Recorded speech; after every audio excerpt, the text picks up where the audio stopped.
All right, what is going on, everybody? Thank you very much for being here. Schaefer and Sliwa Show here till 6 o'clock. Greatly appreciate you guys joining the show. If you're here on YouTube, welcome. Of course, on 760 and live also on the iHeartRadio app. All right, we got a lot to get into. Obviously, where we're going to start this show and what's going to be the theme for this show, a big portion of this show is going to be the San Diego Padres. But let me just kind of set up a few things that we got going on. I'm going to have a couple different guests. Anthony Slater coming up at 4 o'clock. He covers the NBA for ESPN. Will join us. We'll talk NBA Finals. Scott Lewis, voice of San Diego, is going to come on. Kind of some interesting conversation about new ownership with the San Diego Padres, some expenses around Petco Park in the city, and we'll get his thoughts on a few of those things as well. Annie Heilbrunn is going to join us from UT San Diego at 5 o'clock, so we got a lot to hit on. Padres swept in Philadelphia. Swept. They go 0-6 against the Philadelphia Phillies in a very short period of time. They've now lost 9 of their last 10 games. They're reeling. We kind of know the theme. I mean, do I even talk about the offense? Like, I'm saying to myself here, I'm driving in. I'm like, why do I talk about the offense if the offense is, what new can I say about the Padres offense? Like, am I going to give somebody some information that they don't know of in regards to the Padres offense? Like, what am I going to provide that the team can hit, and they have the worst average in all of baseball, and it's the reason why they've lost 9 of 10, and they're lucky to actually be 3 games over 500. What can I add from that perspective? I'll do my best to see what I can, but let me just kind of put some stuff in perspective, all right? We'll just put some stuff in perspective. This is the San Diego Padres who have lost 9 of their last 10 games. Lost to the A's 5-2. Lost to the Phillies 3-0, 4-3, and 3-0. Won 1 game against the Washington Nationals 7-5. Lost against the Nationals 9-4, 4-2. And then against Philadelphia on Tuesday, Wednesday, and Thursday, lost 3-2, lost 3-2, and lost 6-4. Let me give some more context of what happens when you lose 9 of 10 games like the San Diego Padres have. NL standings: Atlanta, the Dodgers, the Brewers, the Cardinals, the Phillies, the Pittsburgh Pirates, the Arizona Diamondbacks, and the San Diego Padres now in 8th place in the National League. You know, one of the things that I find so interesting here, and I'm trying to figure this out, like this one's probably throwing me off more than anything else. Do you know that the Philadelphia Phillies now, by going 6-0 against the San Diego Padres, are now 33-29. The team that started 9-19. And if I'm correct, I think the Padres started 19-9. Their high point has been 11 games over 500. Do you know the Phillies have already passed the San Diego Padres on June 4th? So in just this short little span of this stretch, you can call it let's call it a month, maybe a little month and a half. Now, I know they've given up 8 games or 9 games because they've lost 9 of 10, 8 games actually under that math. I know from this perspective, I know it's been a very, very short period of time, but can you believe the Philadelphia Phillies, who changed their manager, who were reeling at one point, were 10 games below 500, now have a better record than the San Diego freaking Padres? Frustrating. That's all. That's, I think everybody can vent a little bit. We give, John and I spent a lot of time over the course of the first, let's call it, month and 3 weeks of the season. And, they were finding ways to win, and people kept telling us, like, come on, guys, this isn't, go look at the run differential. And they have too many moments where they're winning games from the 7th inning on, and statistically they can't maintain this. And my kind of theme was like, all right, you might be right, but you know what? Good teams find ways to win, and bad teams find ways to lose. Padres are a bad team right now. They're finding ways to lose, and I could look at the hitting. I could look at some starting pitching. I could look at the bullpen. I could look at a lot of different things. I could look at the hitting coach. I could look at individual players. I could look at Craig Stammen. I could go down the list of why they've lost 9 of 10 and how they're 8th in the NL. But it doesn't really matter. I think, this is a results-driven league, and the San Diego Padres they're not getting it done. Simple as that. Couple other things that I wrote down here to kind of start off the show that I want to point out here. So Manny hits a 2-run homer in this afternoon's game. Jackson Merrill hits a 2-run homer. It was weird. You know, I see both of those home runs happen, and there was kind of like, I don't know, I didn't really know what to feel. Like, am I supposed to get excited that Manny hit a 2-run homer? Am I supposed to get excited that Jackson Merrill hit a 2-run homer? I mean, of course, your hope is that this kind of triggers these players to become the players that they're supposed to be, the contracts that they have, but it didn't result into a win. You know, Machado has one of the worst batting averages in all of baseball. Jackson Merrill has obviously been a disappointment this year, even though he's playing a little bit better as of late. But like, even the guys that are performing well or have a moment or have a game, my emotion isn't probably the way it should be. And I think that's the same thing that happens with me. Like, I let me stop on Manny for a quick second. Like, again, I'll go back to it. Where I want to start giving Manny Machado credit, where the most I want to give him credit is when we're like a month span where it's like, man, this dude really turned it around. You know, I'm such an idiot. It's Manny freaking Machado, and everybody's been telling me when the dust settles, just go look at the back of his baseball card, and that's what it's going to end up being. But I need like a 30-day span of that to get excited about Manny Machado. I can't get excited for a 2-run homer where the Padres lose again 6-4. You know, something that's interesting, and I know this isn't common, but it's important for me to point out. I think it's kind of fair to point this out. The bullpen this series, that has kind of been the backbone of the San Diego Padres. And to be honest with you, I'm not trying to blame the Padres bullpen for not being perfect, because this offense has been so bad that it has forced everybody to be perfect. Buehler, you got to be perfect. Giolito, you got to be perfect. Michael King, you have to be perfect. Randy Vasquez, you have to be perfect. Everybody's got to be perfect, because the offense can't give you any cushion. But something that was a little odd that happened in this series against the Phillies that I don't think, you know, a lot of us would expect. Let's go back to, what's today? Thursday. So they play Tuesday, Wednesday, Thursday. Let's go back to Tuesday. Jeremiah Estrada comes in the game. Game tied 2 apiece. It's Estrada. Estrada's one of your solid 4. He's supposed to be. Gives up a run. Padres lose 3-2. Jason Adam. We're about to finish the show yesterday. While we're doing the show, Padres are in Philadelphia. They're playing that game. Jason Adam comes in. Gives up 2 solo home runs in a 1-1 game. Padres end up losing that game 3-2. So Estrada responsible for a key run coming from the bullpen. Jason Adam responsible for a key run coming from the bullpen. And then earlier this afternoon, Adrian Morejon comes into the game after Machado hits the 2-run shot, gets it to within 3-2.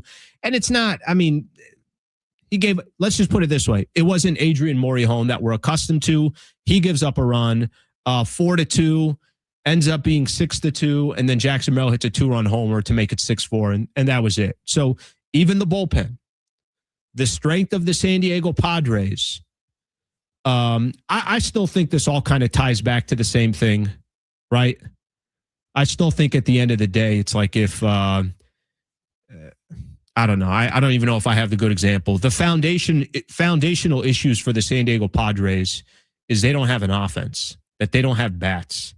And then you have to be perfect. Then everybody has to be perfect. And then these bats are pressing. And then, you know, your bullpen goes through a very, very brief moment where they're not their best. And we know the bullpen has been really good. And now I got to look at Estrada, Jason Adam, and Adrian Morejon, and I got to bring them up in a series against Philadelphia because the bullpen gave up key runs that also did not help this sweep in Philadelphia. So, look, a lot to look at. My job is to be as honest as possible. My job is to just tell you guys, obviously, what I see. And I spent a lot of time, first month and a half of the season, complimenting the Padres. Hey, they're making it happen. They're half a game in front of the Dodgers. Even though the goal is not the NL West, they're half a game in front of the Dodgers. Well, if I'm going to do my job properly, I'm also going to be very, very critical about a team that's completely reeling right now, and it looks like everybody has some blame to do with it. Okay, let's do a couple things here when we come back.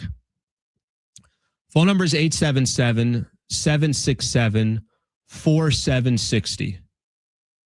You know what I want to hear? I want to hear from some Padre fans around San Diego. I want to hear from San Diegans that are watching this team. And, obviously there's a lot of equity that goes into the Padres. This is the team of San Diego. This is kind of, one of our real major hopes of trying to get a major championship here. What's your thoughts on this season so far? How do you feel about what's going on? Where's your frustration lie most?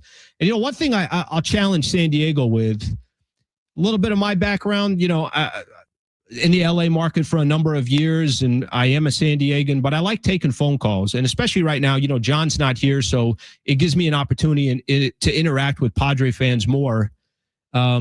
Give me your thoughts. Give me your opinion. 877-767-4760. We got a lot of comments right now as well that are sitting here on YouTube, so I'll make sure to use those as well. We'll do all that coming up next. Stay right here. This is San Diego Sports 760 live on the iHeartRadio app. Unleash the fury!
All right. Appreciate you guys being here. Thank you. Just a quick reminder here.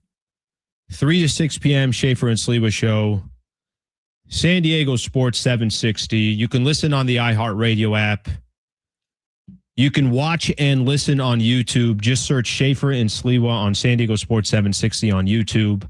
Also a reminder, America is turning 250 and San Diego Sports 760 is celebrating with $250,000 in cash. Starting Monday, listen for your chance to win $2,500 so you can take the ultimate American getaway and visit the states, cities, landmarks, and national parks that make our country amazing. Win your share of $250,000. Just listen for the keyword, then enter it at sportssd.com. Your next chance to win is coming up after 5 p.m. on San Diego Sports 760. All right, I got some comments here that I want to read on YouTube. If you're out driving around, 877-767-4760, not going to lie, would be highly disappointed if we don't have listeners in San Diego that are Padre fans that don't want to give their opinion about the state of the San Diego Padres right now. But I'm going to do this. I got a ton of comments here on YouTube that I'm going to point out here. Machado's back of his baseball card is going to look a lot different after this year. Obviously, going to the conversation that we've had about Manny Machado in regards to his responsibility for the San Diego Padres. Let's get another one here. Here's one. If there's no offense, your bullpen is going to get tired. You need to score. Here's another one. The team looks lazy. Here's another one. If you can't score, you'll never win. Here's another one. Mason Miller has not pinched since last. Great point, by the way. I got that stat here, right here for you. Here's Mason Miller. He has pitched, if I'm correct here, he's pitched one time in the last 10 games as Mason Miller. So the best closer in baseball, one of the most dynamic pitchers in all of baseball, has pitched one time for you in the last 10 games because your squad can't be in a position to try to win some games. Brent, you gave me a stat here, and I want you to tell it to the audience. Give me the stat that you had in regards to Manny Machado. Manny Machado is second to last for all eligible batters in batting average. He's hitting 174. The only person that has a lower average this year is Evan Carter from the Rangers, who's hitting 173. And you even go down the list a little farther, 10 spots down from Manny is Ramon Laureano. So they have two players in the bottom 12, essentially, in batting average in the whole league. So let me just get this straight here. So Manny Machado has the second worst batting average in baseball. Is that correct? Correct. I don't believe you. Wherever you're looking, it can't be real. ESPN. Because Manny Machado, it is impossible for Manny Machado to have the second worst baseball average or average in all of baseball. That's impossible. That's not possible. It's not possible for Manny Machado, who's 33 years old. Can you confirm something for me? I just want to make sure. Does he have 7 or 8 years left on his deal? And just you take your time there. And you could tell me what's left on his contract as well. It's impossible that somebody that has that much time left on his contract has the second worst batting average in baseball. I'm not going to believe you. You can tell me 50 times that I'm not going to believe you. That is unbelievable. And listen, 8. He has 8 more seasons left. What's the total every year? When does it start going up to 30 and change? Probably in a year. I think it starts going up. It's going to start escalating, if you want to call it that. Listen, they're not only losing because of Manny Machado. I mean, obviously the San Diego Padres got bigger issues than just one player. What do you got there? 2026, it's going to jump up to 25. Yep. And then starting in 2027, it's going to be 39 for the rest of the deal. That's the year. By the way, it's not even basically 30. It's 40. Yeah, I got a difficult time believing that, but that's the hard, cold truth about some of the players that they have. You know, it's interesting. I said this, Sammy was in here and we were having the conversation during our chat here, just in between the two shows. It's kind of an interesting conversation, right? Like he was, and I disagree, and nothing wrong with that. I love that. I love the idea and the concept of what we can look at, what you do if you're the San Diego Padres moving forward. And I think part of the conversation is like, hey, do you blow this thing up, or do you kind of do you stay the course for now? I'm not blowing anything up right now. I'm not, because the problem right now with the Padres is they are in a window where they need to win right now. Now, you can convince me otherwise. Not you. They can convince me otherwise in the next 45 days, right? Like, all good. If we're sitting here in a month and a half and it's July 15th and they're 7-8 games below 500 and it looks like this is just who they are, then, you could convince me otherwise.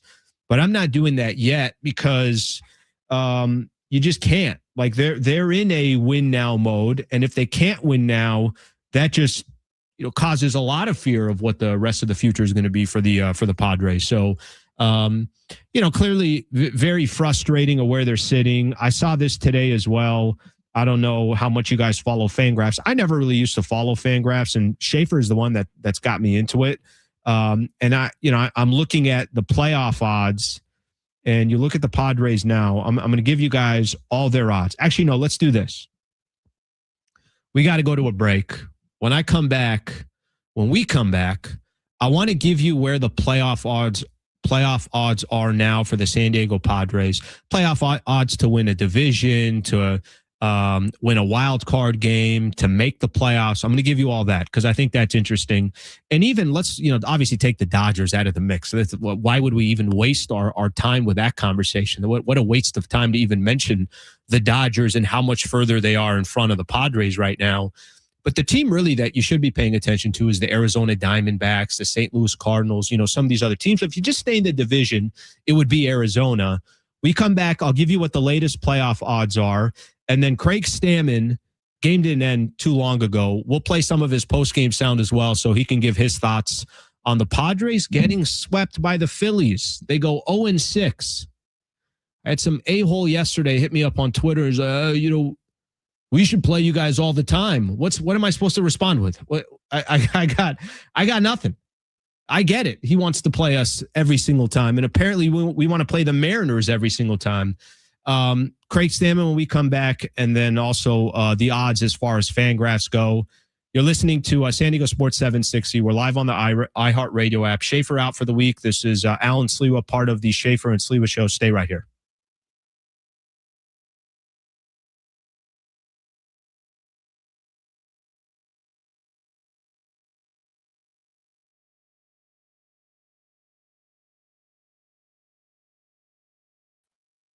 What's up, y'all? What's going on, YouTube? I think I could do this where I could just turn off the mute button. I mean, if you guys hear me all good, sometimes I could come on here during some of the breaks and just shoot the what with you guys. So just tell me if you hear me. If I'm just talking to myself, then I could just be talking to myself. That's okay, too. I can hear you, Slewa. All right, we got you. How about that, man? They fell apart so quick. So quick. How quick did this ish happen? I got to stop cursing. I don't know if it's going to go through here, but man, how quick did they just fall apart? I got to tell a story. There's a story when I was at the Padres-Dodgers game at Petco. And I swear everything churned at one time. I was going to go get a beer. I felt good. Padres had a 4-2 lead. I swear everything changed after that. See what else we got here.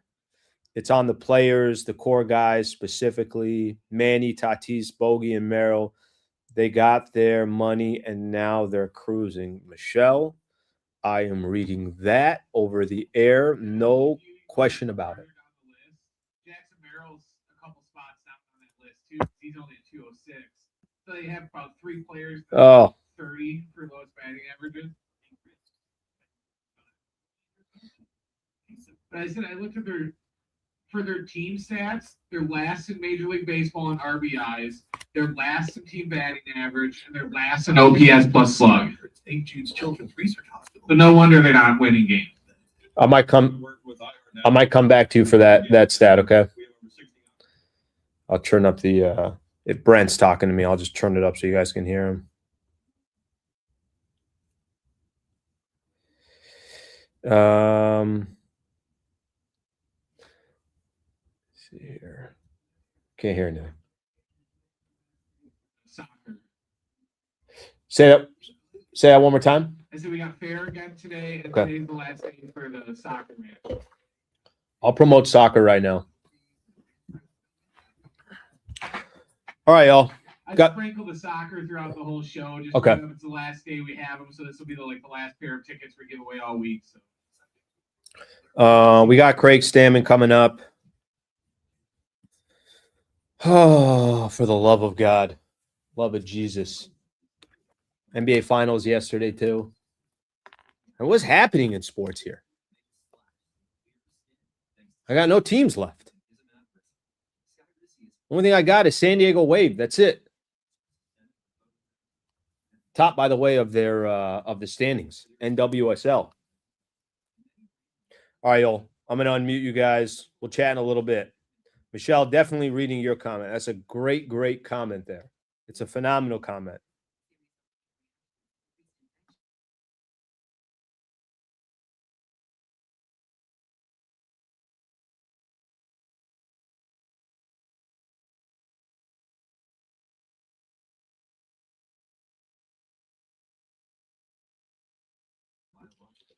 Good coffee right here. Little Sea Ridge coffee.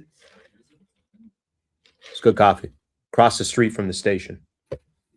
I'm like, load me up. He's like, 1 or 2 shots. I'm like, what do you think? Padres just lost again. 2 shots. This report is sponsored by Mothers Against Drunk Driving. The Padres lost their game to the Phillies today 6-4, getting swept. They will come home to Petco Park tomorrow to start a weekend series against the Mets. In NFL news, Green Bay and wide receiver Christian Watson agreed to a $110 million contract extension today. For victims of drunk and drug driving, your grief is unique, but you're not alone. You'll always have a place at MAD. Call the 24-hour victim helpline at 877-MAD-HELP or visit mad.org.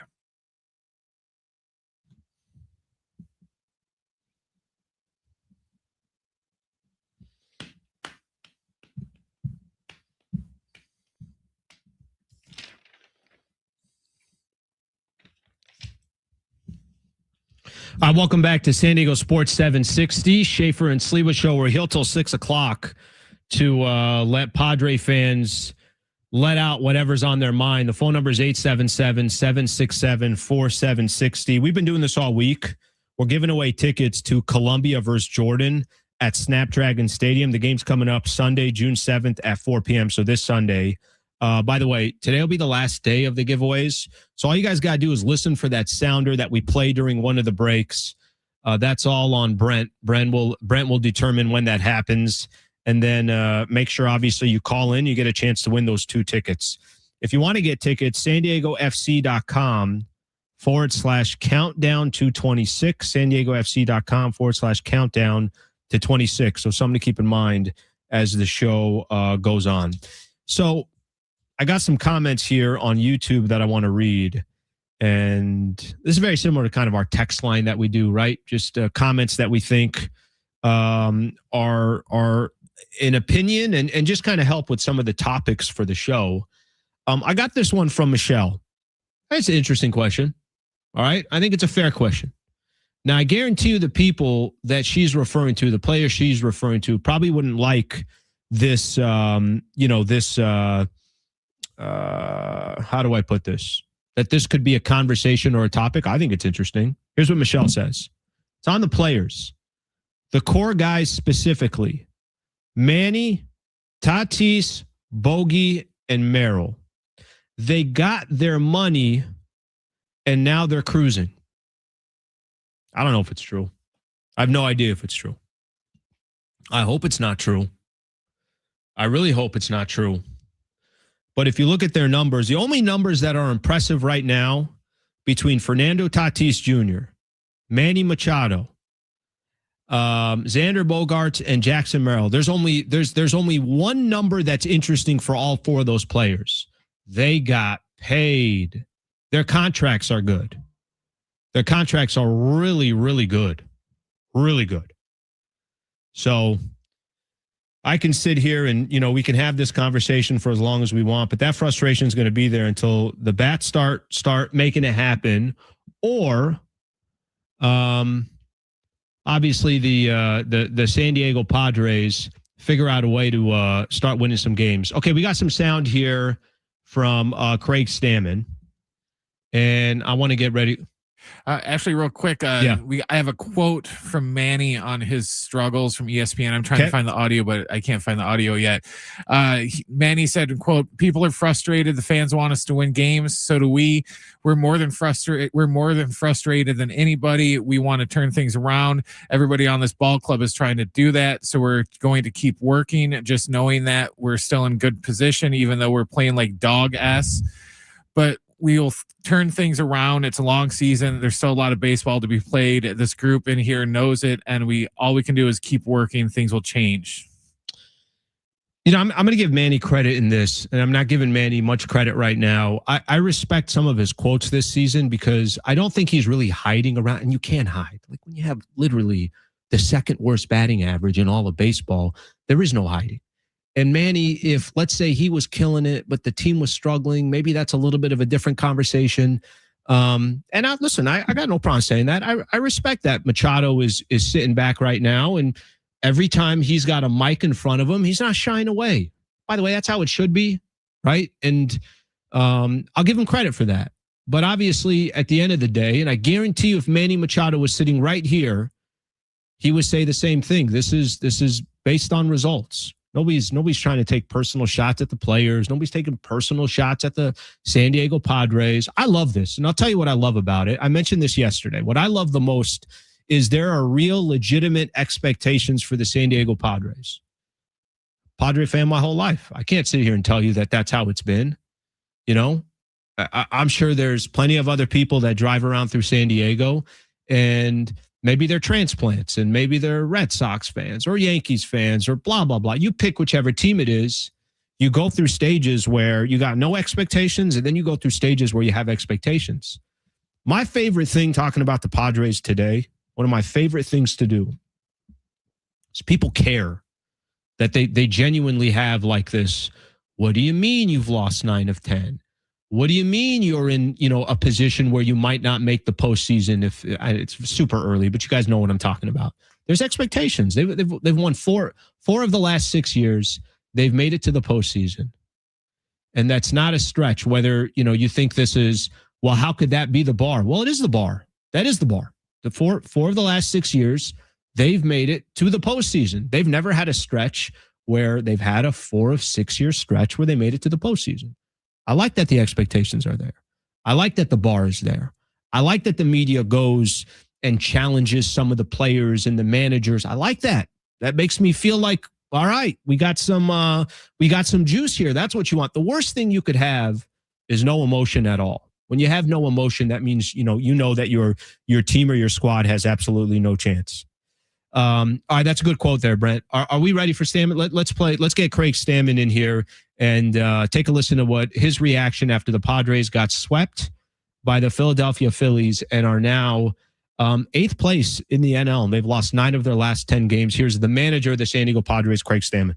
Yeah, probably a little bit. Everybody trying to press a little bit, trying to be perfect with how we're doing things because we know, it's a tough game against a tough opponent with a good pitcher and, runs are at a premium. So, it's a few things that we just need to shore up a little bit, especially with our pitchers handling the running game and, being able to come in any situation and really not walk the leadoff guy. How do you assess kind of what this road trip was? Not our best baseball, but it's not who we are as a team. I think, we're working every day in a good way, just as what we were when we were winning. We're working the same way. And I think we're just not seeing the results that we're looking for out on the field. A little bit of frustration, a little bit of us pressing, but that's the nature of a long season. And it is a long season, and we got a lot of baseball left to play. And I know those guys are looking forward to it, and they're going to fight till the end. When you get into a stretch like this one where, like, maybe you are pressing a little bit, maybe your guys are trying to do too much or not doing what they're usually capable of, how do you get out of it as quickly as what does it take to kind of end that Yeah, part of it's just a little bit of favor out on the field, something going your way, and everything seems right now like everything's going the opposite. So a few things we gotta get a few breaks our way that'll go, and then I think it's just also mindset is continue to talk about what we've talked about since spring training. That adversity is going to be a good thing for us, and that's going to make us stronger in the long run. And I know that these guys, we believe it, that we're going to build it brick by brick. It's going to be day by day, putting in the work, and eventually all the work that we did is going to culminate into something very special at the end. And that's what we believe. It's what we have faith in, and we're going to keep believing in that. To get a day where Manny and Jackson both go deep, is that something offensively that you view as worth building on? Yeah, definitely a positive. It's not a negative. When those two guys hit home runs, we've been, trying to get those guys to break out all year, and I think we're seeing glimpses of it. So today was a good day in that regard. Do you think some of the stuff you're talking about is kind of bleeding over from the lack of offense? I mean, it's putting a lot of pressure on everybody. Yeah, you're exactly right. I mean, offense is what creates momentum and energy. And when there is less of it, there's less momentum and there's less energy, and everybody feels like they've got to be the person that figures it out. And in baseball, it's not a game where you can just take over. There's no pick and roll. There's no isolation. There's no, we're going to hand the ball off to our best running back, or the quarterback's going to handle the game. There's none of that in baseball. We got to figure it out together and as a team, and it takes all parts of that machine working together, to help us win a game. Your bullpen, your high leverage guys, they're not getting it in their normal situations. What do you think is happening here these last few? I know Adrian's was a little different. He had his same Adrian luck to a certain extent. Yeah. What do you think is happening with the relievers? Yeah, I think it's, we have good relievers, and you expect them never to give up a run, and that's just not the case. They're going to give up runs here and there, and it's happened to be in a same kind of lane that our offense is struggling, and we haven't played great defense. So it's all kind of hit the head at the same time. But I trust these guys are going to bounce back and be just fine. How often do you see a guy like get the luck that Adrian has? I mean, yeah, it's some seasons are like that. Some parts of seasons are like that. We've got to help him believe that it's not going to be like that all year, and that he keeps making good pitches. We're going to get good results. Was that Giolito's sharpest? I mean, the velo was up, the mix was different. Was that his best until it wasn't there? Kind of those quick pitches he left up. Yeah, okay. I think that fifth inning, a couple of those fastballs he threw Garcia that he got looking, they were really good fastballs. They looked at some pop on it and some zip in the zone and hit his spot.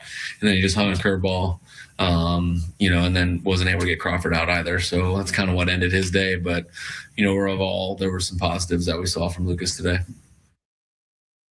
All right, that's manager Craig Stammen right there. I'll encourage one other thing here. And I got, we're gonna flip gears, but I'm not gonna flip till 4:00. 4:00, I got Anthony Slater, who's one of the best in the business that covers the NBA. He's doing it for ESPN. We're gonna talk about the NBA Finals in Game 1, but we're gonna stay on this Padres topic. I know, obviously, this is where a lot of people want to be right now. Padres lose to the Philadelphia Phillies. They lose 6-4. They get swept. Everybody kind of knows the story right now. I'm going to throw out a question to everybody. What frustrates you the most right now about the San Diego Padres? I want you guys to download the iHeartRadio app. I want you to click on San Diego Sports 760, that little red microphone in the upper right-hand corner. You could leave. It's our talkback that we do. You can leave up to a 30-second message. Do it now. We're going to play some of those on the air as well. Again, what frustrates you most right now about the San Diego Padres? We'll play some of your talkbacks when we come back. Stay right here. This is San Diego Sports 760 live on the iHeartRadio app.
All right, want to get San Diegans or Padre fans get their opinion on this. We have our talkback mic that we use, and you can go up to 30 seconds to give your opinion right now. What frustrates you the most right now about the San Diego Padres? Download the iHeartRadio app, click on the San Diego Sports 760 portion, or search it.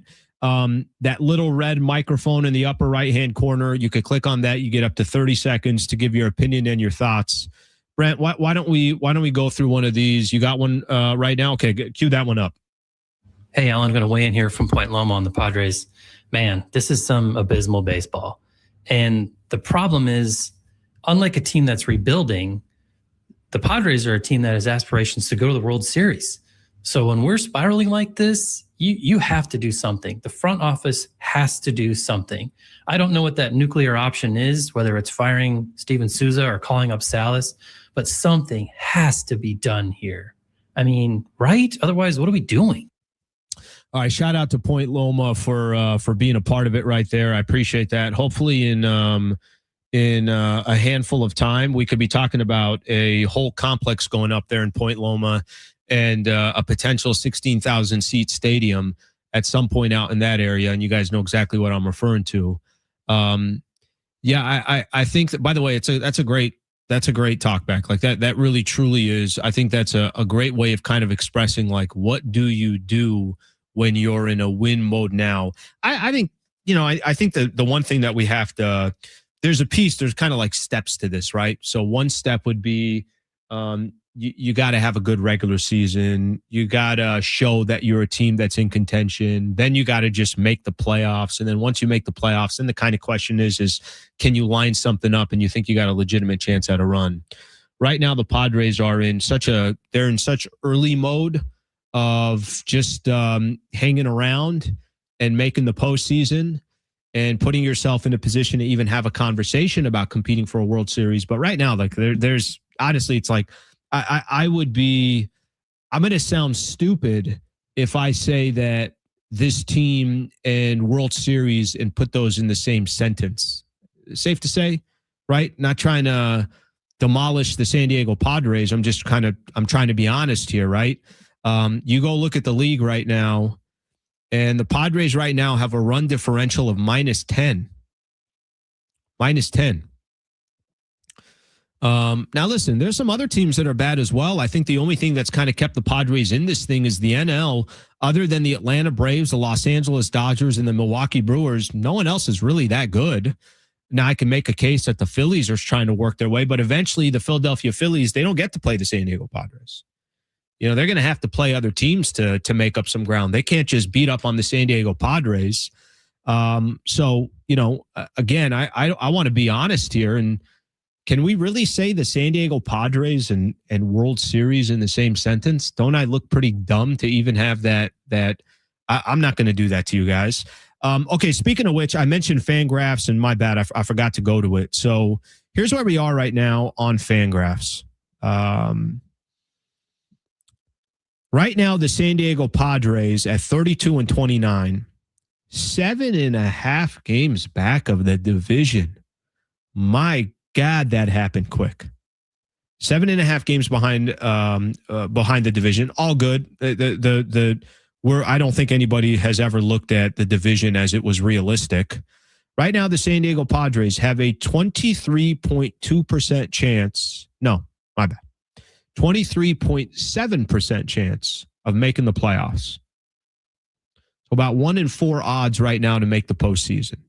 They're projected to win 80 games. The percentage to win a World Series on FanGraphs. Again, I'm not telling you this is the Bible. I completely understand this is all statistical based and everything else.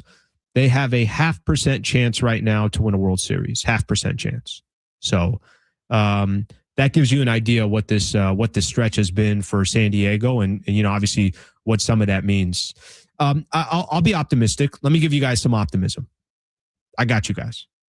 Look at me. I went 48 minutes. No, I went probably 52 minutes of being negative. And then I'm like, hey, let me just throw some optimism here for a quick 2-3 minutes. Let me give you the optimistic side of things. The optimistic side is your season is not determined by June 4th. The other optimistic side is You can be a team that struggles for a good 30-day stretch and turn it around. Let me give you another optimistic side of things. They're in playoff contention on June 4th. I don't know how many more optimistic things I can find, but I'm trying right now. I'm working hard for this. I want you guys to respect the hustle here, the grind of trying to find some optimism. The optimism that I would tell you is that your season's not over on June 4th. And they're not 10 games below 500. They're 3 games over 500. The trajectory is awful. Obviously the direction that they're heading in, obviously nobody wants to see this, but this is just the reality of where the San Diego Padres are. And, this season is going to, I think what happens here, I started this, I think on Monday, I mentioned it, that this was such a critical month for San Diego for so many different reasons. And this has something to do with it as well. I won't spend the most amount of time on this, but I'm just going to mention it. And a little bit later in the show, we'll get into it. Tark Skubal's name came up again for the 3rd day in a row around the San Diego Padres. 3 days in a row. I swear I'm not making this up. People are going to say, oh, yeah, the guy's on radio, so he's just trying to come up with some content. 3 days ago, Ken Rosenthal. No, 2 days ago, Ken Rosenthal mentioned Tarek Skubal, AJ Preller, and you got to imagine that they're going to be in the mix. Yesterday, Buster Olney, and today, Jeff Passan. So 3 straight days, Tarek Skubal has been mentioned. Look, I don't know what to make of it. Do I think that it's going to happen? Do I think they're going to be aggressive? I think there's such a long time before the actual trade deadline comes. And I think it's worth a much longer conversation. So I just want you guys to know, if you're looking for help, if you're looking for one of the best pitchers in baseball, the question you're going to ask yourself is this team in a position where it makes sense for AJ Preller to say, guys, I'm going to continue to go all in? Brett, you a poker player at all? Play poker at all?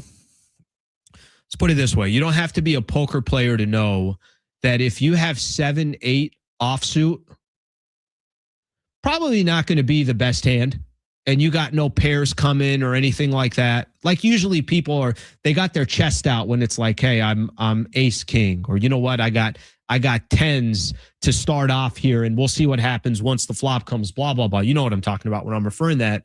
So I think the question is going to come to for AJ Preller is what does his hand look like by the time we get closer to the MLB trade deadline? But we'll do that in a little bit. Jeff Passan had this whole thing, and it was, let me find the title of what it was here real quick. I think it was, I'll tell you right now, it was Jeff Passan's early 2026 MLB trade deadline preview. And it was Tarek Skubal, and it was the San Diego Padres. Again, you're smiling there, I know, but this is, brother, that's 3 legit people that have mentioned it 3 days in a row. I'm smiling because if you look at his list, he put Skubal on pretty much everyone's thing as like their number 1 choice in the list. Passan he threw a curveball my way. I swung and missed. No, I know that. And he mentioned, I think, with San Diego, and again, we'll get into it in a little bit, but he mentioned with San Diego, it was more about they might be most desperate for him. And for other teams, it's different. I mean, Dodgers are on that list, or maybe they're just trying to drive up the price. We'll talk about that in a little bit. All right. If you watched the NBA Finals yesterday, it was game 1. Let's take a little break from the San Diego Padres. I think we can all use it. If you're a big NBA fan, we had a good game 1 yesterday. Anthony Slater, who covers the NBA for ESPN, does a phenomenal job. He's going to join us here, and we'll break down the first game. The New York Knicks walk into San Antonio and flex their muscle. We'll do that coming up next. Stay right here. Appreciate you guys being a part of the show. Schaefer and Sliwa Show, San Diego Sports 760, live on the iHeartRadio app.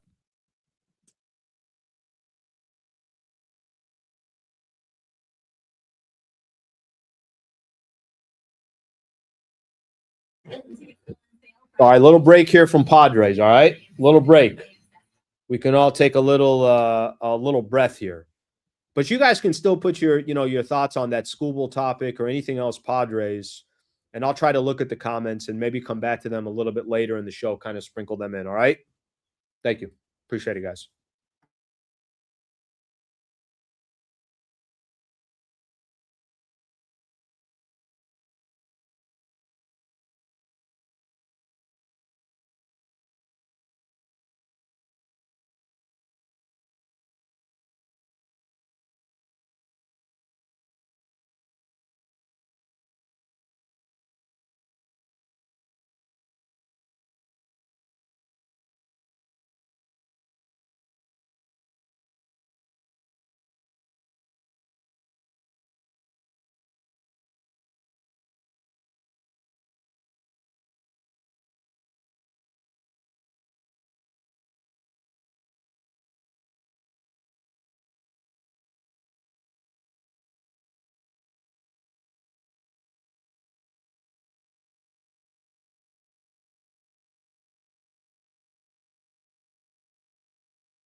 The sport is sponsored by Lowe's.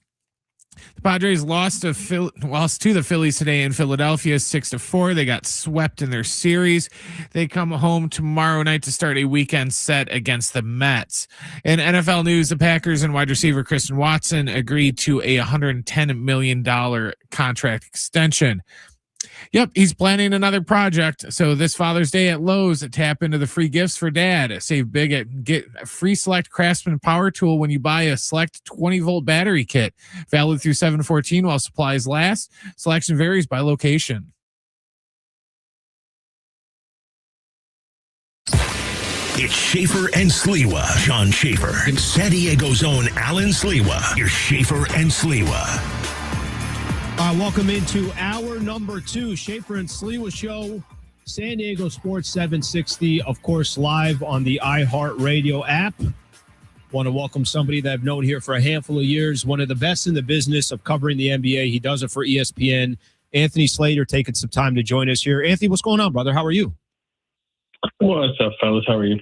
Doing good. All right, so let's start off with this. Obviously, game 1 in the books. The New York Knicks go into San Antonio, completely dominate the second half against the San Antonio Spurs. What are some of the things that kind of jumped out to you? What are some of the surprises? Not sure kind of what you thought coming into the series, but was that a shock to you that the Knicks won, or were you expecting this thing to be competitive right out the gate?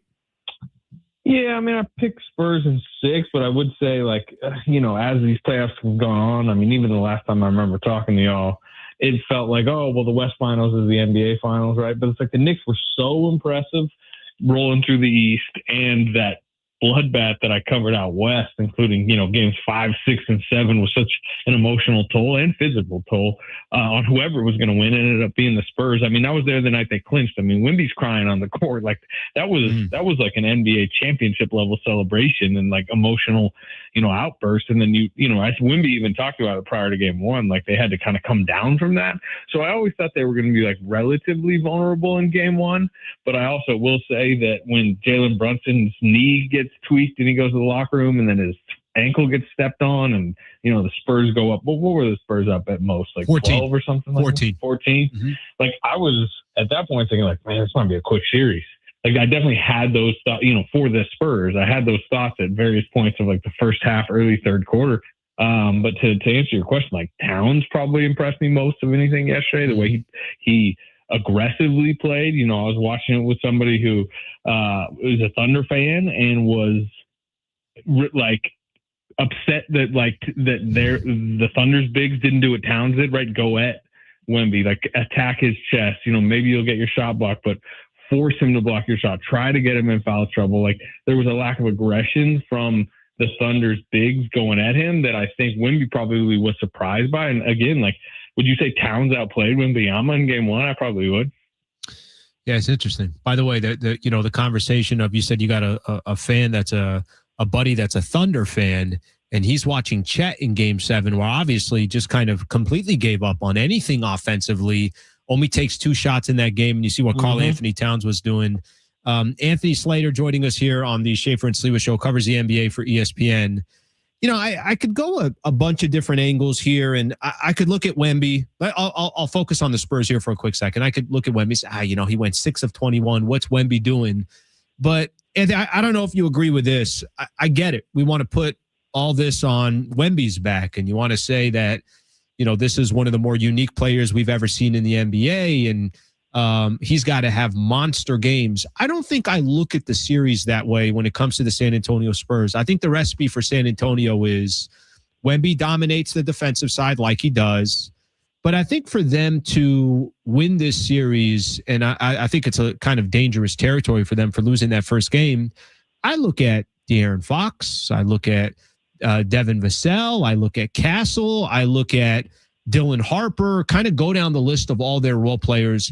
How important do you think, is that the right way to assess the Spurs, that if they're going to win 4 games against the Knicks, yes, Wemby's going to have to be Wemby, but how critical do you think it is for him to have help with all these other players that were great against the Thunder?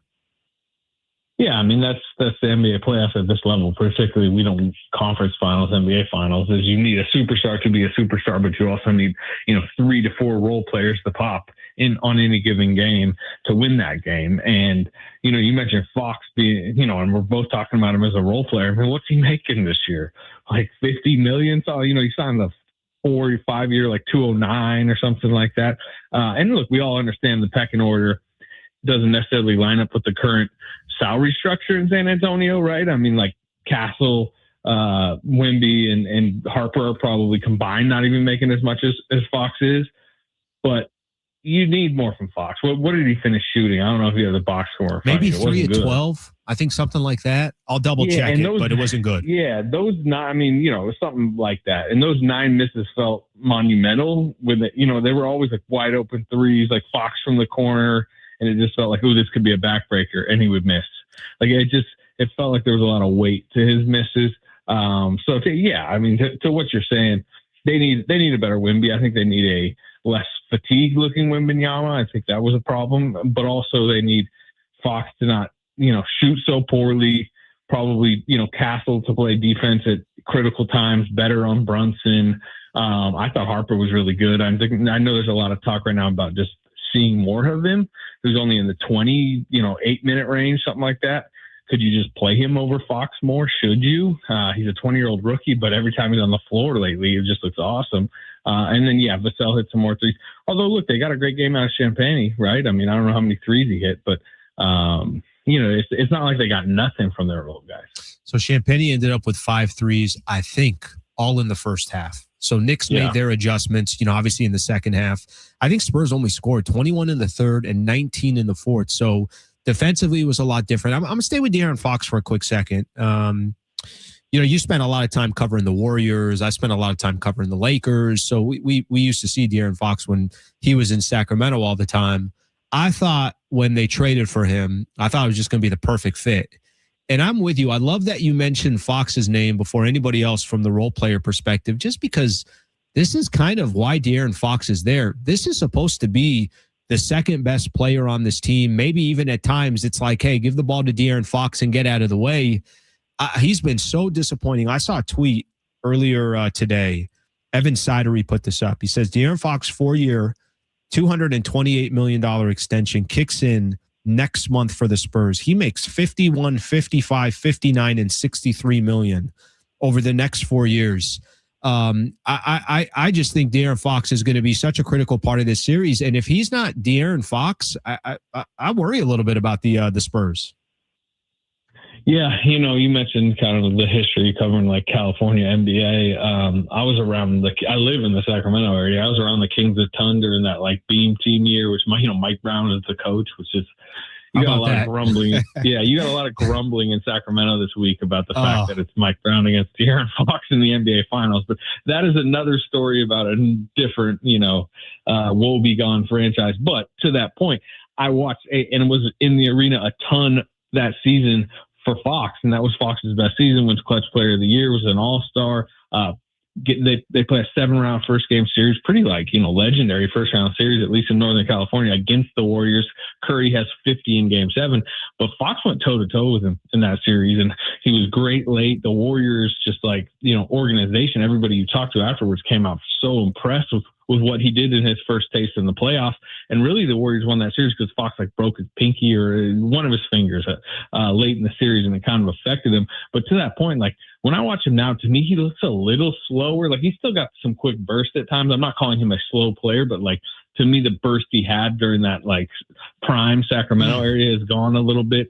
Some of his like mid-range, like he was a kind of an assassin that year. Again, Clutch Player of the Year. He was hitting so many big jumpers. And to me, the jumper just isn't as consistent from mid-range or three. And it's probably a weird situation for him where you're right. When he got traded out of Sacramento, it was to go be, you know, Wemby's point guard and like be, you know, kind of be the pick and roll operator and like probably have a long run where it's you two together.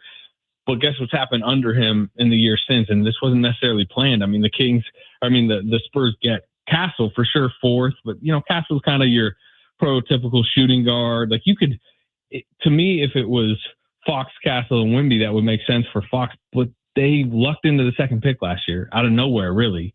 And that got them Dylan Harper. And, you know, I'm not saying this is like completely affecting Fox's game, but I mean, I think we're all watching these finals, as you just mentioned, watching where the salaries are going, watching what Dylan Harper is becoming. And everybody's saying who the big three is coming up for the Spurs. And De'Aaron Fox's name is not in that. And you just do wonder over the long term what that necessarily means for Fox and how much what he does in this series dictates that. Yeah, that's a great point. Anthony Slater joining us here, covers the NBA for ESPN. I mean, Dylan Harper's a freaking stud. All right, speaking of assassins and studs and clutch players, I'm watching Jalen Brunson yesterday. It's funny. You know, I did the Laker broadcast for 5 years. I do pre, half, and post, and I do the pregame show with Michael Thompson. You know, obviously Michael Thompson. And if I say, anytime that I would say, all right, a player had 45 points, he'd be like, all right, well, how many shots did he take? All right, a player had 55. Yeah, but was he efficient? Jalen Brunson was not efficient. He took 31 shots and 30 points, or maybe it was the other way around, 31 points, 30 shots, whatever it was. He wasn't efficient. But here's what Jalen Brunson was. When you needed him most, in the most clutch situations, the dude was just a killer yesterday, and that's how he's been for the New York Knicks. Does he remind you of somebody? Like, I'm trying to think here, like, think of some other players that, you know, in the past, I know both you and I obviously love the NBA. Is there a player that kind of jumps out to you when you think of Jalen Brunson, and just how impressive is it what this man is doing? And it might not be for 48 minutes, but when they need it most, that's the guy that they go to. Yeah, I mean, this is going to not fully land, and honestly, Brunson's having a better career than this guy ever had. But you remember, like, Goran Dragic at his best? Sure. Yeah, like if the Phoenix guy who would come off the bench, or even like when he went to Miami, like, I don't know, maybe it's just because of the lefty stuff, but we're trying to think of somebody that's like low to the ground. Trying to think like fast. Tim Hardaway?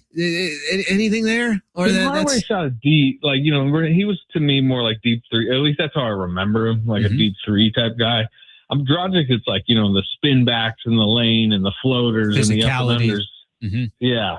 And just kind of like the guile. And what impressed me about Brunson's game yesterday, like, to me, you know, beyond just like, obviously he played through a bunch of pain when there was times we thought he was, you know, maybe done for the series. Sure. Also, like, to me, he attacked. I mean, he clearly took a bunch of shots. You just said his stats, but like, I think at key times of the game when he felt weakness from San Antonio, he really got aggressive, which was, remember Carter Bryant guarding him, the rookie? They tried him for a few possessions and he just went right through. At one point, he was just posting them up, and it was just like, hey, look, any possession you're going to put a rookie on me, like, I'm going to go try to score. And he did that well. And then when Cornette was on the floor, like, he got super aggressive. And to me, that's partly where they won the game, was within the minutes that Wembanyama was off the floor, and that was Brunson. And then obviously late, like, it's what he's done for years now in New York. It's just, he just brings them home. And to me, like, the game was like a tie game with 3 minutes left, something like that. And he just brought him home. Final one, and appreciate the time as always. Just Spurs in a dangerous spot here. I mean, is there an overreaction to losing game one? I kind of I start to kind of tend towards, or I start to lean towards, I feel like the Spurs are in dangerous territory. Do you agree with that? Or there's just one game and everyone's going to overreact? I mean, look, it's dangerous in the sense of, like, you can't, you know, if you lose tomorrow, you're in a deep hole, right? You know, you're down 0-2 going to New York, which is that place, regardless if it's 1-1 or if it's 2-0 Knicks, that place is going to be very tough to win. But I will say I covered the Minnesota series with the Spurs in the second round. And remember Edwards shockingly played game one when everybody thought he was going to still be out with that knee injury. Sure. They went in there. The Wolves played a really tough game. I think San Antonio was a little stunned by the stylistic change going to play the Wolves, and they hadn't really played a good playoff game yet. They lost game one at home. They had a shot late. It was kind of a disappointing loss. And in the off day between game 1 and 2 of that Minnesota series, this was kind of the talk of, like, maybe the inexperience, maybe San Antonio's in trouble. They've already lost home court. And then they came out and blasted them in game 2. And then went up and took 1 and 2 in Minnesota. And by the end of that series, by game 4, game 5, game 6, the Spurs talent difference was so obvious. And they just blew them out in game 6 in Minnesota to just run away with the series. I'm not saying that's going to happen in this series, but I do think being around the Spurs a lot this playoff, like, I know they probably are still coming off that game believing, like, look, there's still a big talent difference.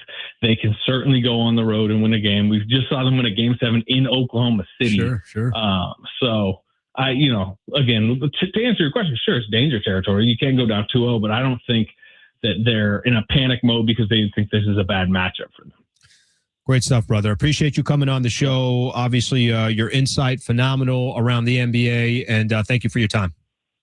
Yep. Thanks for having me. All right. That is Anthony Slater, covers the NBA for ESPN. Ocean View on YouTube. Give Harper Fox's minutes. My gosh, are you really going to a 20-year-old who's a stud? Don't get me wrong. He's an absolute stud. But that's crazy to obviously think that that's what we're looking at. Okay, let me just set a couple things up for you. Coming up next, we got the wrap. So Brent and I will go through a number of different topics.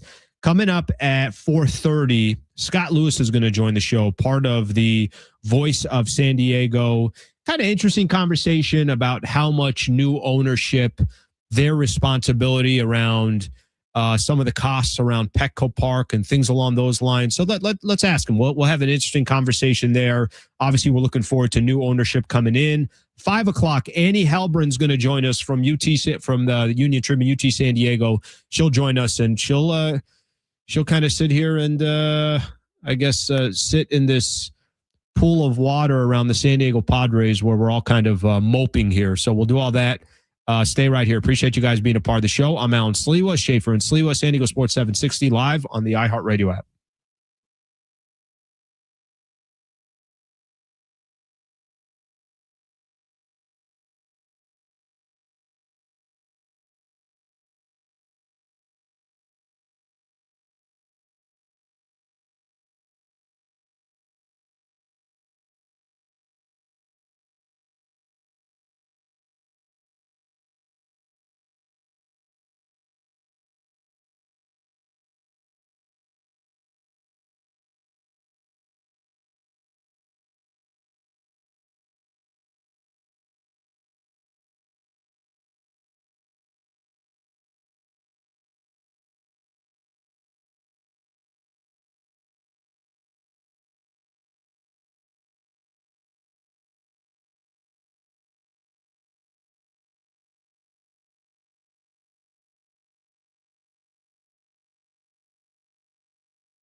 All right, San Diego Sports 760, your home for live coverage of the 2026 FIFA World Cup.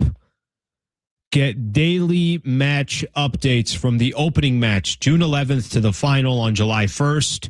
Hear live play-by-play of the most anticipated games and every USA match. The excitement of the World Cup, all in one place. San Diego Sports 760. If you're a big soccer fan and you're a World Cup fan, we got you covered. I mean, literally wall-to-wall coverage on the World Cup. And once it starts, John and I will spend a lot of our attention there as well. Whenever we can just get away from the Padres not scoring a run and in a 9-for-10, lost 9 of their last 10, I'll break down Senegal. I'll go to any other World Cup team, Brent. I'm telling you that right now. I'm all in. And we haven't even brought up that the Padres were no hit through 5 innings today. Brent, I'll do a Jordan post-game show if you need me to. Whatever you need to take me off the topic of the San Diego Padres, I'm in. Sammy and I just saw Sammy walk by. Sammy's like, I'm in. He wants it. He's in on the Jordan post-game show. All right, let's get to the wrap. It's time for the wrap. Presented by Sombrero Mexican Food. Check out their website at sombreromex.com. Are the Knicks in the driver's seat? Oof, Knicks in the driver's seat. Do you have a dog in the fight? You care who wins? No. As long as if OKC was in it, then I'd be going for the Knicks hardcore. But without them in it, I just want good games. Do you ever annoy yourself? Like, I've annoyed myself that I don't want the Knicks. Like, I don't know why I have this, like, stance of I really don't want the Knicks to win. Maybe some of it is because of Wemby. Maybe some of it is the Spurs are so young, and I kind of like the way they, their style of play, and it's so new. But to answer your question, are the Knicks in the driver's seat? I don't want to overreact. I thought last night's win by the Knicks was so big. I really do. I picked the Spurs in 7. I like that I went 7 because it gives the series as much length as possible. I think the Spurs are in some trouble. What do you think? It's only game 1. I'm sort of worried. So calm, very zen. They lost, home court. Yeah. But, it's like I said, I can't remember if it was Shaq or if it was Chuck, but one of them said game 1 in these series is essentially a throwaway game because you're kind of just feeling each other out and everything else. So I think there's something to that. I don't fully disagree. Can I just say this this is somebody that loves basketball. I love the NBA. I know we grew up without a team and my entire life, I grew up a Laker fan, but I love the NBA and I just enjoy the game. I'm so interested in game 2 because now I'm going to find out, hey, is Mitch Johnson going to make the proper adjustments? Are these players going to be maybe less taken back by the moment or something along those? Is Mike Brown put his foot down and understand what he needs to do? I like the chess match here. And, it wasn't like, I don't remember which game it was when they lost against OKC. The game when Wemby didn't talk to the media and he kind of stormed off the court. That game 3, because I think OKC went up 2-1. But last night, after they lost, when Wemby went off the floor, he was just clapping and looked like he was trying to stay positive. And it looked like it was affecting him or anything like that to where there would be any sort of carryover. Honestly, I'm not worried about Wemby. I'm worried about the other players because he needs these other dudes to contribute around him. Go ahead. He needs to stop shooting 10 3-pointers a game, too. What else you got? He needs to do. Is Brunson the best closer in the game right now? Oof. I don't think I was prepared for this question. Best closer in the game. Let me throw a couple names at you. I think Anthony Edwards. I think Devin Booker's got a little bit of that in him. I think Luka Doncic definitely has got some killer in him. Listen, you got Jokic, you got Shea, you got a lot of different players, but I got to be honest, and I don't watch a lot of Knicks games. I walked away from yesterday, and the Spurs are going to have to do something different when it comes to you got to get the ball out of his hands. So maybe I'm answering my own question here. In the biggest stage for the New York Knicks in game 1 of the NBA Finals, Jalen Brunson was as clutch as you can be. So maybe the answer to that question is yes. Out of current players in the game right now, if the game is on the line and I need someone to make a shot, it's either Brunson, Steph, or the third, which I don't like him, but everyone's kind of forgot about him because he's been out all year. Yeah. Heilbrunn. Yeah, Tyrese is a stud. How many, he's a stud. 2 years ago in the playoffs, like it seemed like every series he was hitting some game winner at the buzzer. Clutch. Especially against the Bucks. Likes the big moments. I'm with you. I put Luka on that list too. Luka's a killer as well. What else you got? Some moron ran on the court last night and tried to get a selfie with Wemby. Yep. As a reward. Him and his buddy got a lifetime ban from the NBA, including all NBA events. Do you think the NBA has a security problem to let somebody run on the court like that? I don't think they do, because it's not something that we've seen. I can't remember the last time it's happened. Not to say it hasn't happened or anything like that. It's going to happen in a baseball game. Some idiot's going to run in an NFL game. Some idiot's going to soccer match. Probably in the World Cup, it's going to happen. I don't think they have an issue. But what are we doing? Like, yeah, are you really running on in the middle of a place you can get a selfie with Wemby? I'm happy they banned his ass, and I don't know if there's anything else they can do. But whatever the most they can do, they should do. Because you just never know, like safety of players. There's a lot of other things that could jump in the way. I got no idea what was going on there. I would laugh if, when they booked him, if the cops went through his phone and clicked delete. So even if he did have some sort of selfie. Can I tell you something funny? So then he did it for nothing. I thought about that too in my head. I'm like, wait a minute, are they going to let him have the photo? Like, at least take it out. Delete it. Don't give this guy but you know what? He doesn't even need the photo, because he could go Google image all the other photos that everybody else took, and it's actually even a better shot. All right, last one here. What do you got? What's your confidence that the Padres can stay in the playoff hunt? Man, you want my honest truth here? It's low right now. And if you'd asked me 2 weeks ago, I would feel good, even with what everybody else was saying. But right now, it's low. That confidence level is low. And I got every reason of why that confidence level is low. And the only reason why that changes is if they obviously do something about it. So it's on the San Diego Padres to figure that out.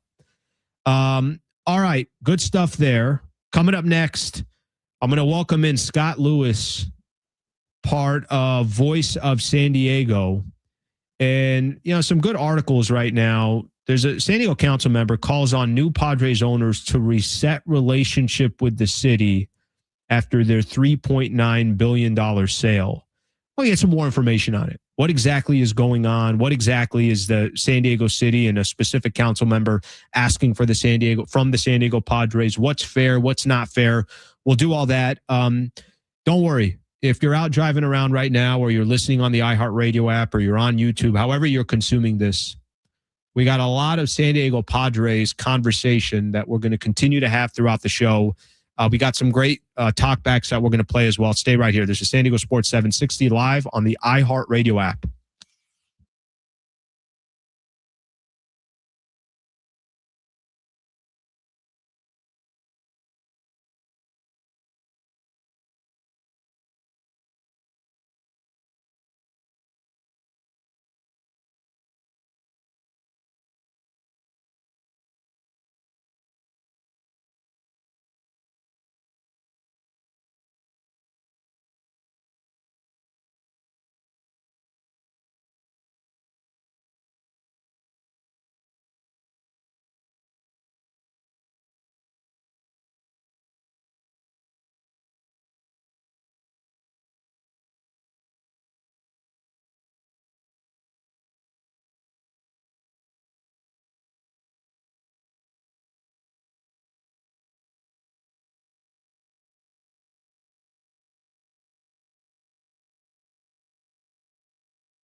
This report is sponsored by Unbound.org. The Padres lost their game to the Phillies today, getting swept. They lost 6-4. They come home tomorrow night to Petco to start a weekend series with the Mets. In NFL news, Packers and wide receiver Christian Watson agreed to a $110 million contract extension. Right now, there are young people across the world facing a tough choice: continue their dream of education or to drop out to help their family put food on the table. You can help change their future in a single moment. See how far your support can go at unbound.org.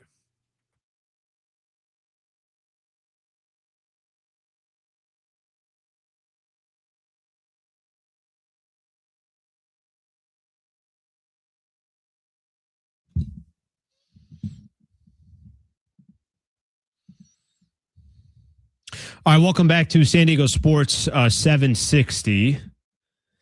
We got a bunch of things, obviously, we still want to get to in today's show. But before I do so, I want to welcome in our guest and really appreciate his time. Scott Lewis, who's the CEO and editor-in-chief at the Voice of San Diego, is nice enough to take some time. Scott, I know we got a number of topics that we can get into, but first off, just really appreciate you coming on the show. How are you? I'm good. Thanks for having me. All right. So, I'm going to kind of let you kind of set this up a little bit here, and you can tell me, of course, we got new ownership that's going to be a part of the San Diego Padres, Jose Feliciano and Kwanzaa Jones. And there's an article out there, and I'll just kind of read the title of it. San Diego council member calls on new Padres owners to reset relationship with the city after $3.9 billion sale. Can you do me a favor? Can you just kind of give our audience just a little bit of an idea about the conversation that we're about to have and a little bit more details of this specific article and how it pertains to the San Diego Padres? Yeah, I'm not sure we will have a conversation. I think he wants to. He would love to get something started. That's council member Sean Elo-Rivera. The Padres play in Petco Park, and I think some people forget the taxpayers put up several $100 million to build Petco Park. Obviously, it worked out really well for the city and worked out really well for the Padres. At the moment, the Padres and the city share revenue from what comes out of there, so the events and everything. Once the Padres took over the concerts and stuff like that, they did a lot better as far as bringing in acts and stuff, and they've, that's worked out well. Council member Elo-Rivera has now made the case like, look, they sold for $4 billion.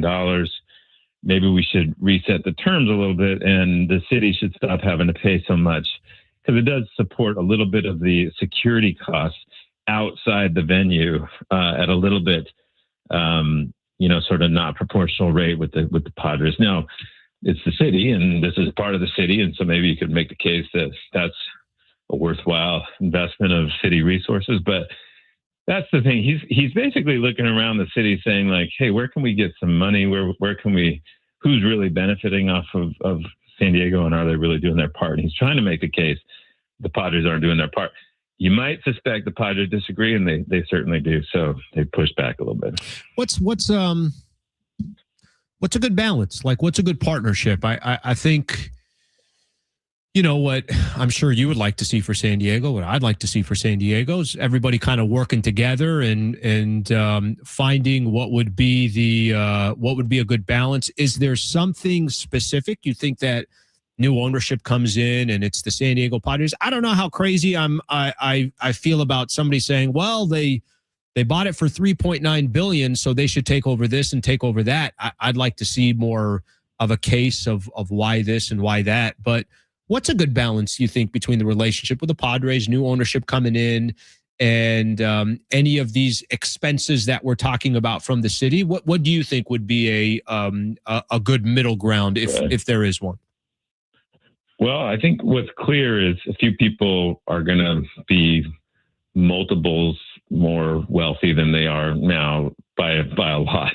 And I think that part of the hope is that some of that capital, some of that money stays in San Diego, right? Like we probably exposed one of the biggest scandals the Padres have been involved in the last 10 years. And that was the fake concession system at Petco Park, where fake nonprofits were taking money dedicated to youth sports, supposedly, and they were pretending to be a youth sports league, and they took, $3.5 million that was intended for that. Padres made, $35 million that they had to split with the company off of that deal. And I think there's a reasonable case if the owners now pull a few billion out of this sale, maybe they could actually support youth sports the way that they intended to, or that they said they were. So I think those kinds of things, they might deserve a little bit of,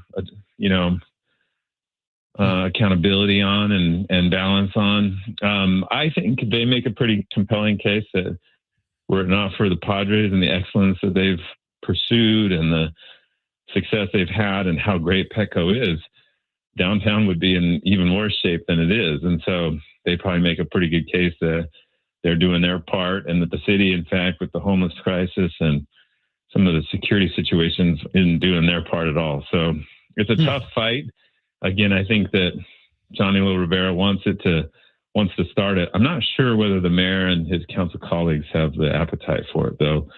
I guess we'll see in the coming months, now that the budget is, as bad as it is. Yeah, listen, I don't have, a solution to this. I wish I was more educated on it. I think you're educating me as we go, and I'm sure you're educating some listeners on it as well. I definitely think it's important, everything, right? I think all this stuff for San Diego. I mean, I'd love to, hopefully you and I are sitting here 5-10 years from now and we could talk about another arena being built and another opportunity for kind of take the model of what we got with Snapdragon Stadium and SDFC. As quick as Snapdragon Stadium was built, MLS was here. So I want to grow what we already have. 100%. So we're on the same page on that front. I'll ask you this, and how do you think? Yeah, listen, I don't have the answer to it. So I think part of this of what the relationship's going to be like, we'll have to see it grow. But what to you is a perfect world? You get new ownership that comes in.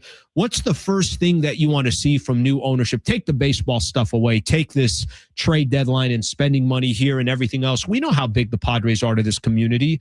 What would you love to see that new ownership does to either continue certain programs that were there, like Peter Seidler started, or create on their own, again, outside of the baseball front? I knew Peter, and I got to talk to him here and there, and he never wanted to talk to me about baseball. Unfortunately, I always had I wanted the scoop on all the stuff going on with baseball, but he only wanted to talk to me about homelessness. That was all he would want to talk about. And he cared deeply about the community, about the city, about downtown, about homeless people. He had a personal pain when he saw people suffering. And, we talk about how hard it is to replace him, but having somebody in a role like he had, caring about the city to the extent that he did was special. It was truly special. And there's no reason that somebody coming in here worth billions of dollars can't pick up even a part of that. And then not only that, but the people he's replacing, the new investors are replacing, they're walking away again with billions of dollars extracted from San Diego and the love San Diegans have for their community and for their team. I'd love to see some of that stay in San Diego, be invested in companies here, be invested in philanthropic efforts here. Peter's whole message was that if you care about San Diego, and if you invest in it, you can make it a better place. And he did. And it wasn't a weird formula. It wasn't some mysterious, recipe. It was straightforward. Care, put your money there, and good things happen. And it's an easy formula to follow. I'd hope people with similar means come in and do the same. It was funny. I would bug him. I'd be like, can you tell me what's going on with what Fran Mill Ray is or whatever? And he'd be like, well, no, but I'll talk to you about this stuff going on with the shelter I'm trying to put up. So he's a legend, Scott. I mean, he really is. I mean, just simply put, Peter Seidler is a legend to San Diego, and I love, I love you saying what you just said. It's like, you're trying to pry, hey, how do we get another bat or get a bullpen guy? He's like, no, let me worry about that with AJ Preller. I got bigger stuff to worry about with you. Scott Lewis, CEO and editor-in-chief at Voice of San Diego, joining us here on San Diego Sports 760. Scott, I don't know how much you know about this, but I'm and you could tell me if you don't, but I'm a San Diegan and born and raised out here. And I've only been on a mic here in San Diego for 2 months, and I'm kind of working my way in and trying to figure some stuff out as I go. But I can't tell you for how many years now, and you've probably done the same thing. I drive on the 5, I'm coming south, getting ready to go on the 8 East, and I keep looking over to my right, and I see that sports arena. And I've heard about the project with Midway Rising. I was in the LA market for a number of years, and I watched Stan Kroenke do some incredible things. Obviously, he built SoFi Stadium and he made it happen. And I don't need to tell you what SoFi has become for the city of Los Angeles and Inglewood and everything else. You know the events that are going on there. How much do you know about the Midway Rising? How confident are you that this is something that you think would happen in San Diego? And again, if you don't know, that's okay, but I figure I'll just get your opinion on it. Yeah, well, I don't think anybody's reported on it or studied it more. Well, maybe a couple than I have, but it's all this month, next month, we'll know. They're coming, they're finishing up their plans, their deal. 3 things going on. They have to make a deal with the city to lease the land. Are they going to pay? What are they going to pay? All that stuff. The second one is they got to get the permit. They got to get the environmental approval. The city's going to consider that in the next month or 2.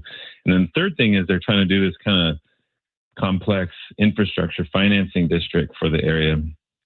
Is this that so it's like all under one plan rather than separating out all the buildings, something like that? The arena is under one? Yeah, so now it's all under one, and so there's they've gotten it okay from the state that they can do what they want to do. They still have to make the full deal. So those 3 areas, and that's all coming up this month, next month. Hopefully in the next 2 months we'll be able to really know whether it's going forward or not. There's not much that can happen to stop it after that. So other than they run out of money or something, but Stan Kroenke's got a long way to go before he runs out of money. So I think it's better chance than not that it gets built, but who knows what happens around here. It could be a long time. All right. Well, I can't tell you. We're going to get off. You and I we'll go to a commercial break, but Scott, let's keep our conversation going, because I'd love to have you back on as some new information and some of that stuff comes out. Trust me, I love talking about the Padres and everything else, but I do have a big picture in mind, and I think Midway Rising could be just a complete game changer for the city of San Diego. And I think we have to have it. We'll see what eventually happens, but I really appreciate your time coming on here and kind of educating some of us on what's going on behind the scenes. Yeah, anytime. I appreciate it. I love being on sports radio. I think everybody knows that. So welcome, and let's do it. Well, next time if you have bullpen questions, I'm in. You tell me. You tell me what you need there. That's Scott Lewis right there, CEO and editor-in-chief of Voice of San Diego. I'm going to follow up with one thing on that. I'm going to go back to the Midway Rising project and how critical of a stage this is going to be for San Diego. We'll do that when we come back. Annie Heilbrun's going to join us. Annie Heilbrun's going to join us at 5 o'clock. So back to San Diego Padres baseball coming up at 5. They've lost 9 of their last 10 games, and we're still trying to figure out if what the answer is and what the solution is. I put this out as well. The talk back that we have, just a quick reminder, and appreciate everybody that's already put some of the talkbacks in there. We're going to play some of those, and if you want to be a part of it, just download the iHeartRadio app, click on the San Diego Sports 760, that little red microphone in the upper right-hand corner. What frustrates you the most right now on the San Diego Padres? We'll play some of those. You got up to 30 seconds. Stay right here. San Diego Sports 760, live on the iHeartRadio app.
I shout out again to Scott Lewis, CEO and editor-in-chief at Voice of San Diego. Great stuff right there. Really interesting conversation, if I'm being honest with everybody. For me, one of the things that gets me excited about being back here in San Diego, it's more than just, yes, I want to see Manny Machado hit freaking home runs. Yes, I want to see Tatis hit home runs. Yes, I want to see the San Diego Padres have as much success as possible.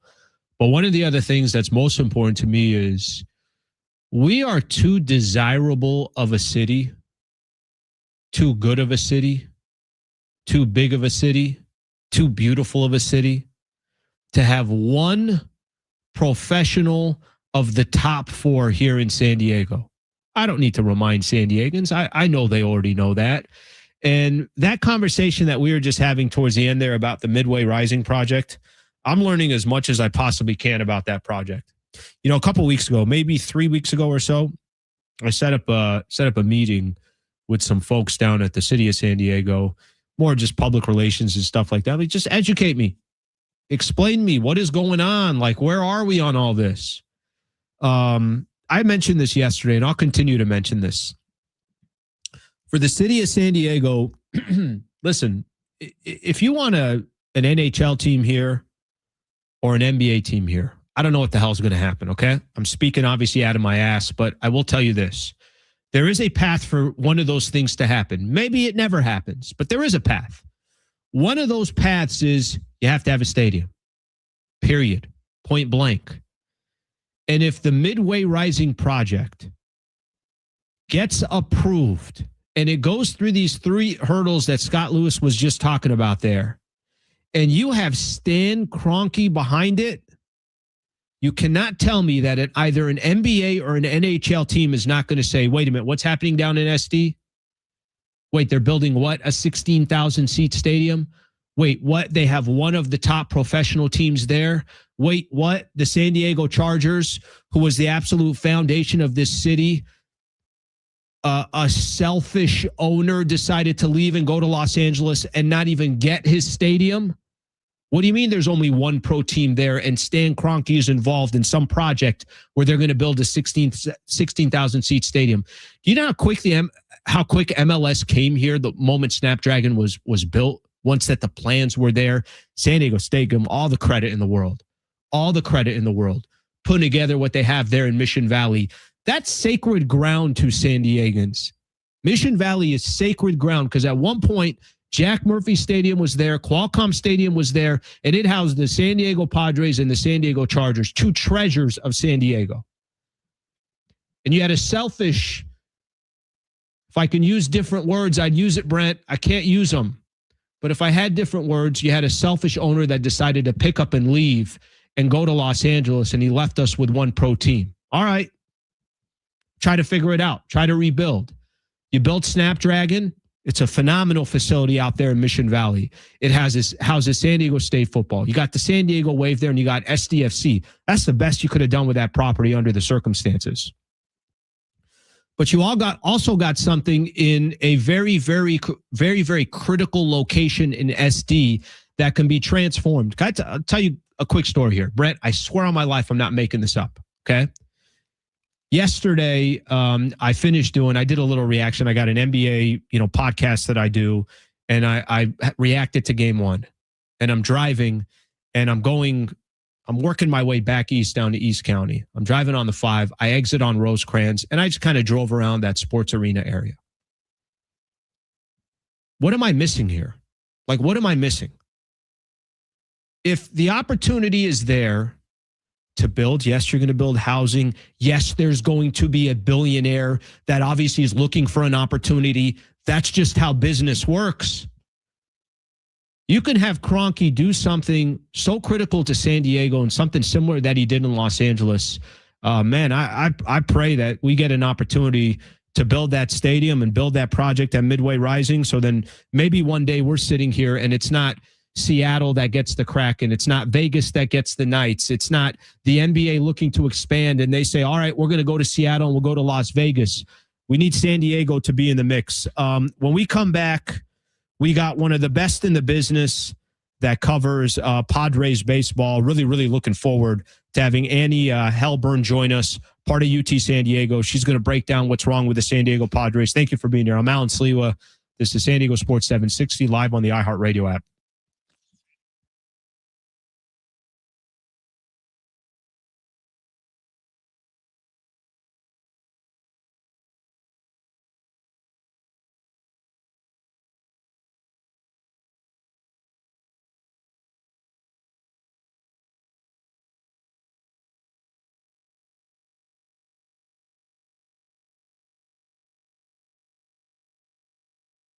Business card, big purchasing power. Guys, I'll lose it if Midway Rising the project doesn't happen. I'll lose it.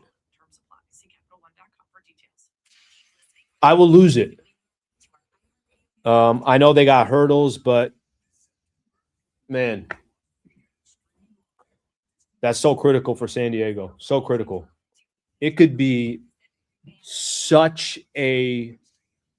I think we'll get an NHL team. I swear, I think we'll get an NHL team if they build a stadium there. And I think San Diego would kill it in the NHL. Kill it. And, like one thing at a time, right? Like, I got no idea. All right, guys, it is Schaefer again for my friends at the all-new Humul Casino Resort, the Players Place. We've been telling you for a while now about the hotel and spa over at Humul. You will love it. You can experience elevated luxury with their refined hotel stay, rooftop relaxation, indulgent spa treatments, all the excitement of Humul Casino Resort seamlessly brought together now in one unforgettable destination. And now, take your stay to the next level. Exclusive hotel packages crafted for the ultimate escape. While you're there, so many great dining options. Humul 23, Tony wins. At Humul 23, enjoy lobster buffet every day. We're talking about lobster buffet, all you can eat, plus dozens of other delicious stations. Start your morning with their new signature breakfast buffet Monday through Friday, 8 to 10:30 a.m. Made to order omelets and fresh fruit and sweet and savory favorites. And at Tony Gwynn's, enjoy San Diego's favorite endless dining experience. That's every Wednesday through Sunday at Tony Gwynn's Sports Pub at the all-new Humul Casino Resort, the Players Place. There you go. Good work, Schaefer. Good work. All right, y'all. We're talking Padres here coming back. All right.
This report is sponsored by Wendy's new Biggie deals. The Padres got swept today by the Phillies. They lost 6-4. They come back home to Petco Park tomorrow night to start a weekend set against the Mets. In NFL news, Green Bay and wide receiver Christian Watson agreed to a $110 million contract extension this afternoon. Choose one of Wendy's new Biggie deals at $4, $6, and $8. Pick one of the new Biggie deals you're craving. For a pretty Biggie deal, got to be Wendy's. U.S. price and participation may vary.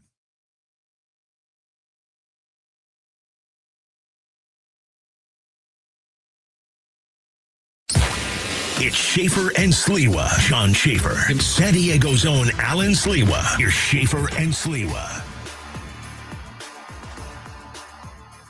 All right, welcome back to San Diego Sports 760. Of course, till 6 o'clock. So looking forward to obviously continuing to talk a number of different things. And part of the things that we'll obviously get into is continue to have the conversation about San Diego Padres baseball. I do want to welcome in a great guest of ours, has come on the show. She's been coming on the station for a while now. Annie Heilbrunn, part of UT San Diego. Annie, what's going on? Thank you for coming on. Alan, thanks for having me. Everything's going great, although it's been a tough week for these Padres, hasn't it? A little brutal. I don't know where to start, Annie. Like I've been sitting here, obviously complaining about the San Diego Padres for a solid, I did probably a good hour and a half of complaining. What can I just give you the mic? You tell me what's maybe frustrating you the most right now watching this team, and as you look at it from as an objective perspective, what stands out to you right now? Yeah, I think that fans have every right now to be frustrated and upset and concerned, and they're spending their hard-earned money watching this team on TV, paying for a subscription to do that, or go to do that. And I can understand how frustrating it must be to watch and be like, this team looks like it's never going to get out of it. But, I just feel like I've seen so much baseball now over the years where it looks like that and it feels like that. And I think it feels like that even to the players at times. But then you just have one or two good games, or you have one good week, and it starts to turn things around. You get some spark somewhere, some hitter finds some mechanical tweak that ends up changing, a little bit of his fortune. And then I think that's also part of it. And Craig Stammen talked about it today, just getting some luck to go your way. The Padres had a lot of luck going their way early in the season. Then they lost that. And now what you don't want them to do is slip into everything is going to go wrong, because we've seen seasons like that when that's happened in San Diego before. I can think of 2023, which is the season that I think Padres fans probably reflect a lot about when they're looking at this season that's going on right now, where it just seems like nothing was going your way and the players couldn't get out of it.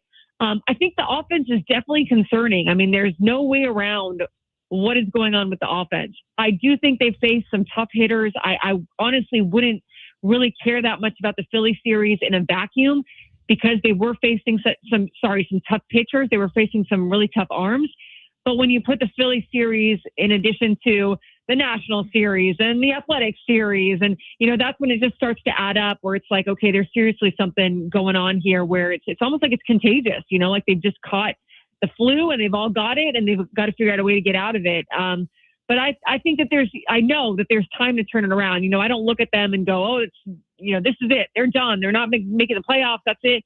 There's time for them to turn it around, but they've got to start proving that to themselves first, and then proving that to the fans, quickly soon afterwards. So plenty of time to do that and to get back in the standings and to be the kind of team that they want to be.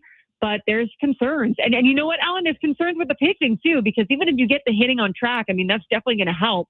But the pitching's been holding it together kind of by the seams. They haven't been going deep into games. They've been giving the team a chance to win most nights, but they've had to be perfect because the offense has been struggling so much. And at some point that dam is going to break. So as the offense, you don't want to put that much pressure on your pitching staff either.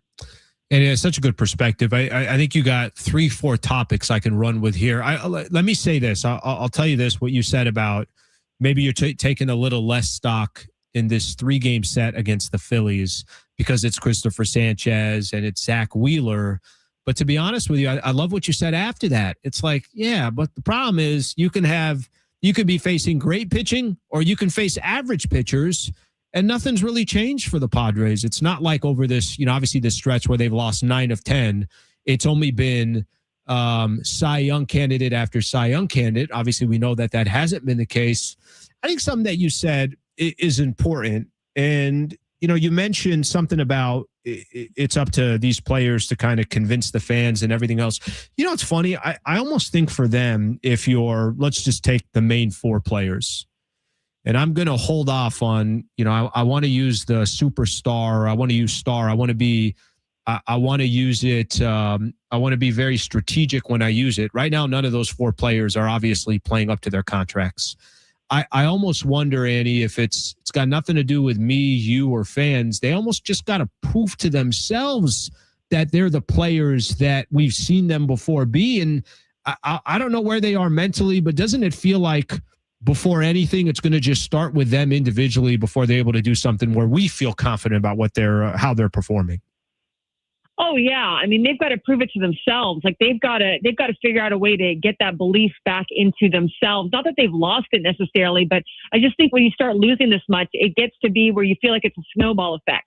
Like, okay, instead of thinking we can get out of this, which is what they thought the first part of the season when they were winning all those games in such miraculous fashion and they would make it happen at the end, they started to develop that identity of, well, we're never out of it. We're resilient, and the same thing can happen in a negative way where it starts to snowball and you start to think that you're never going to win, and you're always going to be one plate appearance short or one swing short, or you're going to miss the pitch. And I think that can definitely mess with you mentally. So you're absolutely right, Alan. They've got to get back to figuring out who they are as individuals. This is where, honestly, covering teams past, there would be a leader that would at some point, and I have no idea if this has happened with the Padres or not, but someone would tell the other players, like, everybody has to go home and look in the mirror.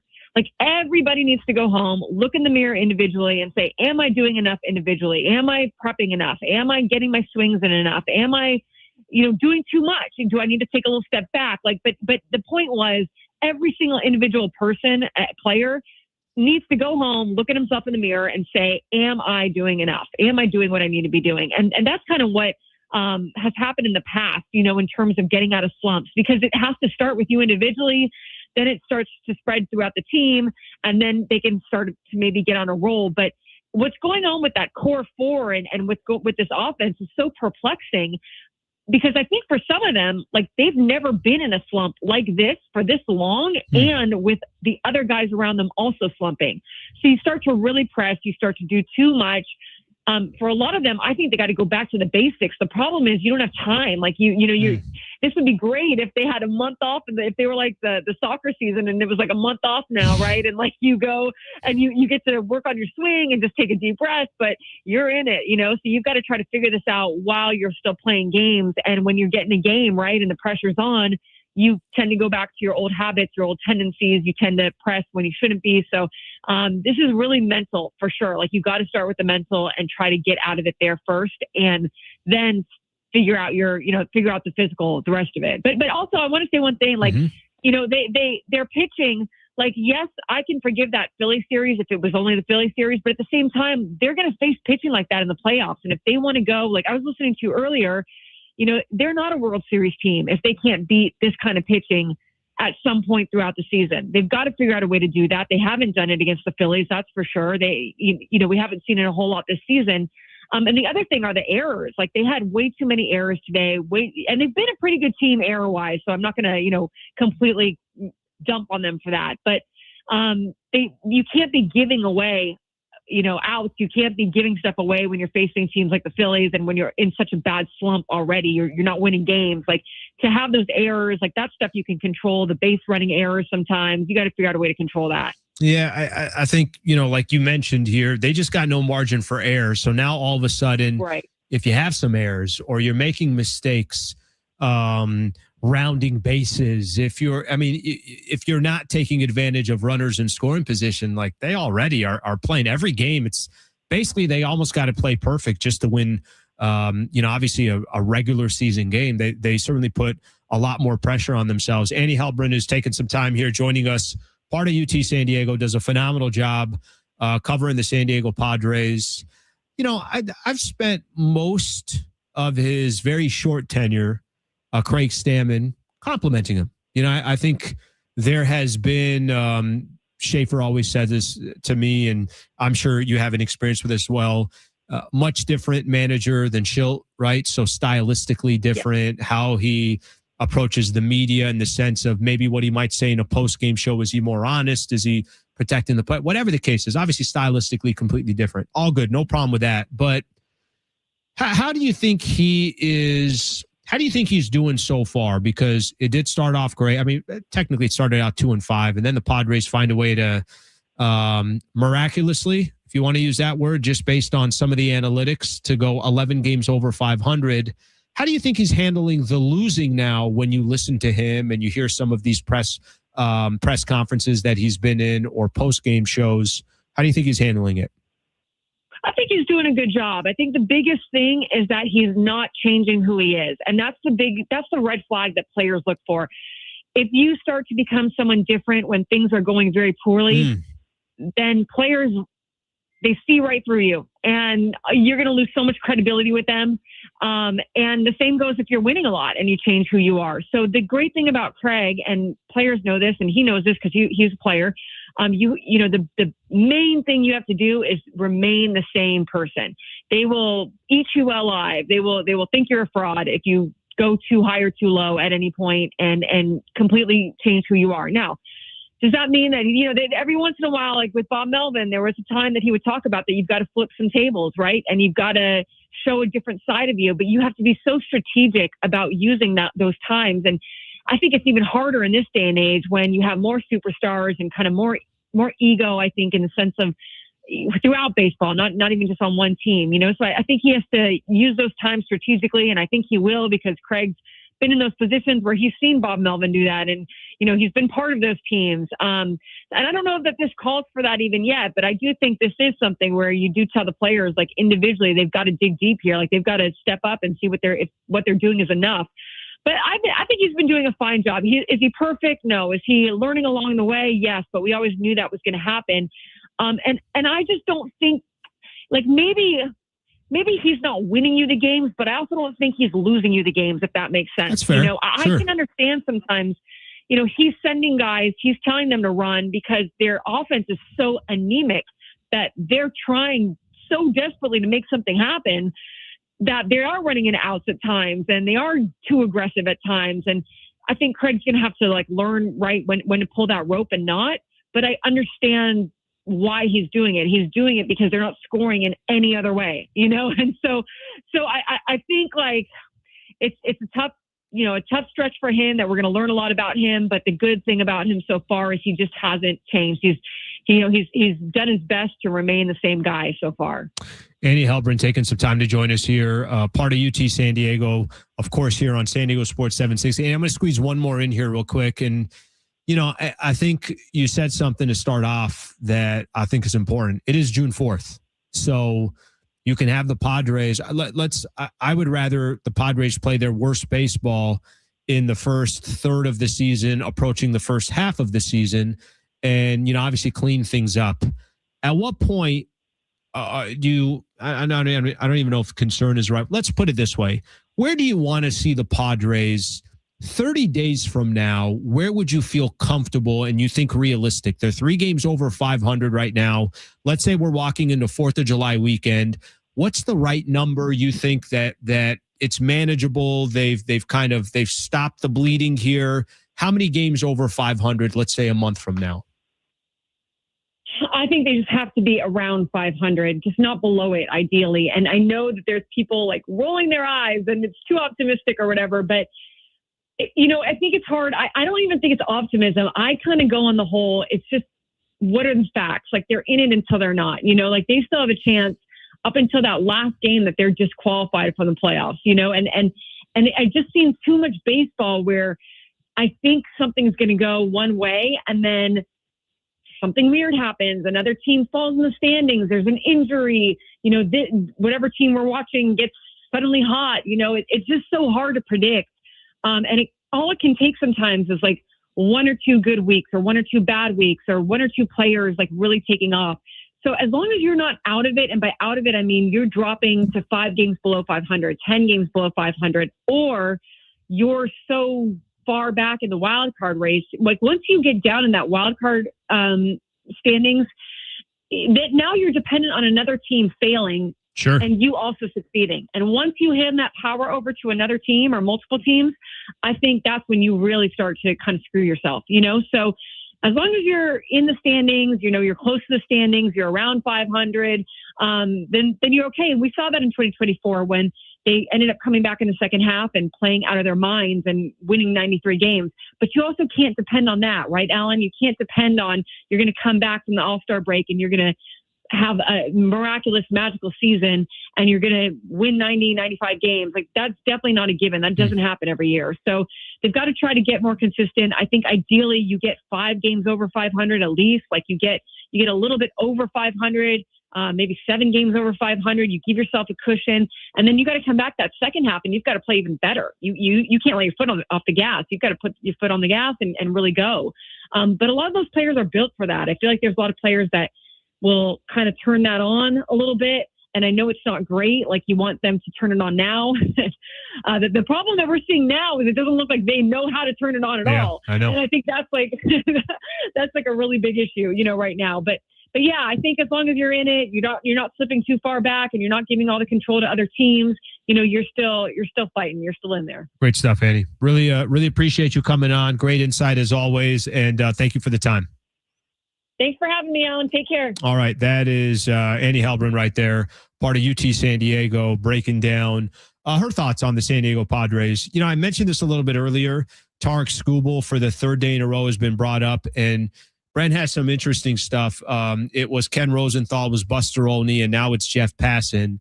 I'm going to bring it up because this is front and center, and we've seen this a couple different days now about Tarek Skubal and the Padres potentially being, a team that would be in the mix on him. We'll talk about that when we come back. Also want to read some of these comments here on YouTube about the Padres. Also, we have the talkback mic. We got a couple of people. I'll play some of those as well.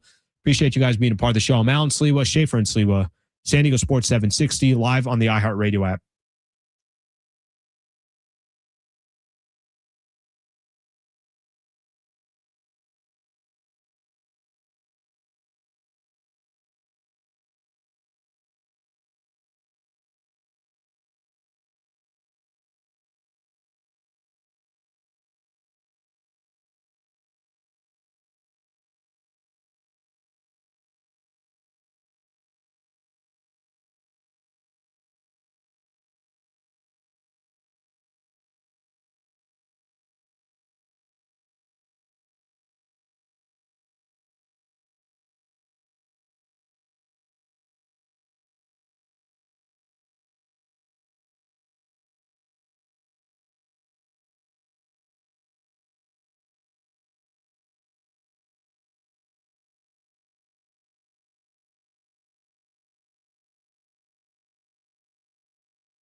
All right, in their final match before the World Cup, the U.S. men's national team takes on Germany in Chicago this Saturday. You can hear the match starting at 11:15 Saturday morning exclusively on San Diego Sports 760. All these soccer fans are going to come out of nowhere over this next 3 weeks. Even Brent during the break is like, Al, I can't wait. You should just see his facial expression. He's so excited. He's so excited. I'm like, Brent, relax, man. It's not that big of a deal. The guy's he's a big soccer guy. What are you going to do? What are you going to do? By the way, before this show is all said and done today, you're going to have a chance to win a 4-pack of tickets to the San Diego County Fair at any time. I can be telling you to call in for your chance to win. So keep that one in mind as we will do that here before the show is all said and done. I asked the question a little bit earlier. We have our talk back, which anyone, I encourage you guys all to be a part of that. It's a great way to kind of put your voice on the show. Download the iHeartRadio app. Click on the San Diego Sports 760. There's a little red microphone in the upper right-hand corner. And I threw out the question, what frustrates you the most right now about the San Diego Padres? Brent, you got one you want to play there? Hey, this is Bryce from Bakersfield. The one thing that clearly upsets me about this team is the offense. I mean, the lack of plate discipline, the strikeouts. I mean, they're swinging at every pitch. I mean, come on. They really got to do something about this. I mean, it's a disgusting play of baseball. And I do have faith they will figure it out at some point. But really, honestly, I mean, can you go into the deadline with this team? I mean, they got to figure this out. It's frustrating. All right, that is Bryce in Bakersfield. Appreciate him being a part of the show. All right, Brent, let me throw something at you here real quick because we had this conversation a little bit earlier, and we could start the conversation now. And I know we'll be coming up to a break here in a second, but let me just kind of throw this at your way. So Tarek Skubal, for the third day in a row, I've mentioned this to you. Ken Rosenthal brought him up. Buster Olney brought him up. And now Jeff Passan is doing his early 2026 MLB trade deadline preview. And he's talking about just what he thinks some teams should do. I'll read the piece of what he said about the San Diego Padres. Objective. Keep poking the voodoo doll, keeping them in contention. The best fit, Tarek Skubal, or any starting pitcher, really. So 3 days in a row, we've heard his name. But by the way, that doesn't mean that the Dodgers wouldn't be in the mix or some of these other teams. Of course, there's other teams that are going to be in the mix, but it's the third day in a row he's been brought up. His list is lazy, though. Okay, tell me what you mean by that. Because if you look at his list, he has them split into, this is the acquirers section for teams, that are going to be looking to buy at the trade deadline. Okay. Atlanta, best fit, Tarek Skubal. Dodgers, best fit, Tarek Skubal. Okay. Tampa Bay, best fit. Got a guess? Tarek Skubal. Brewers. What, do you copy and paste everything fit, here? Pretty much. Brewers, best fit, Tarek Skubal. The Yankees, do you want to guess? No, you can't. It's Tarek Skubal again. Okay. Then it's my Cubs. Best fit, Tarek Skubal. Then it's our hated rivals, the Mariners. Best fit, Tarek Skubal. Does he really have them for that many teams? I'm not even done yet. Then we have the Phillies. Best fit, Tarek Skubal. And then finally we have the Friars. Best fit, Tarek Skubal. So every single team that's buying the best fit is Tarek Skubal. 10 squads out there, basically. Yeah, I think there's just this. Yesterday I had Darren Smith on the show, and Darren was, I liked his explanation. He's like, look, because it's AJ Preller, obviously most of these people are going to put the Padres in those conversations because it's AJ Preller. The conversation, I'll tell you what's the more important conversation other than talking about Tarek Skubal is where are they going to be in the standings by the time that conversation really starts of whether the Tigers are going to trade him and it's starting to heat up and other teams are also in contention because I'll give you the piece here he said about the Dodgers. We'll use the Dodgers as an example, what he said. Even if the Dodgers don't go after, Dodgers don't need Tarek Skubal, but would they go out and get him? Sure, I could see them doing that.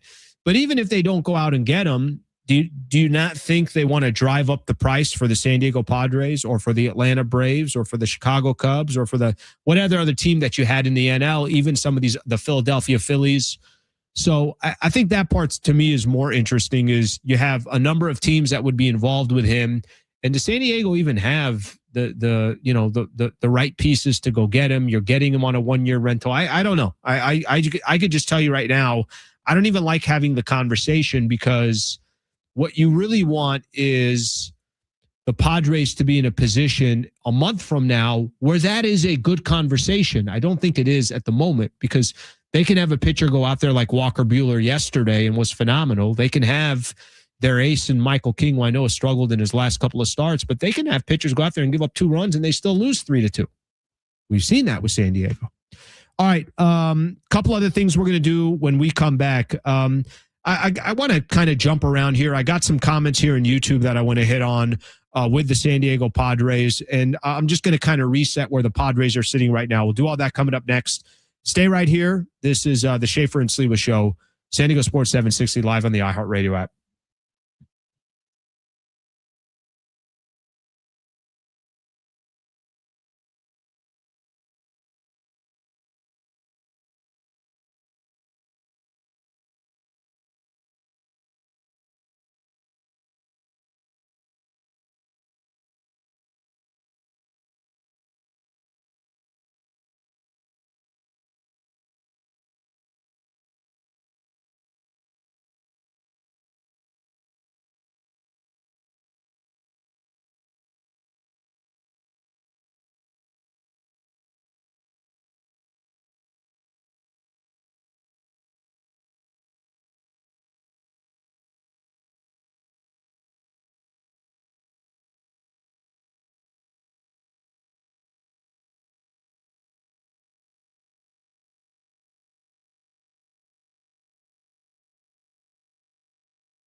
This report is sponsored by Unbound.org.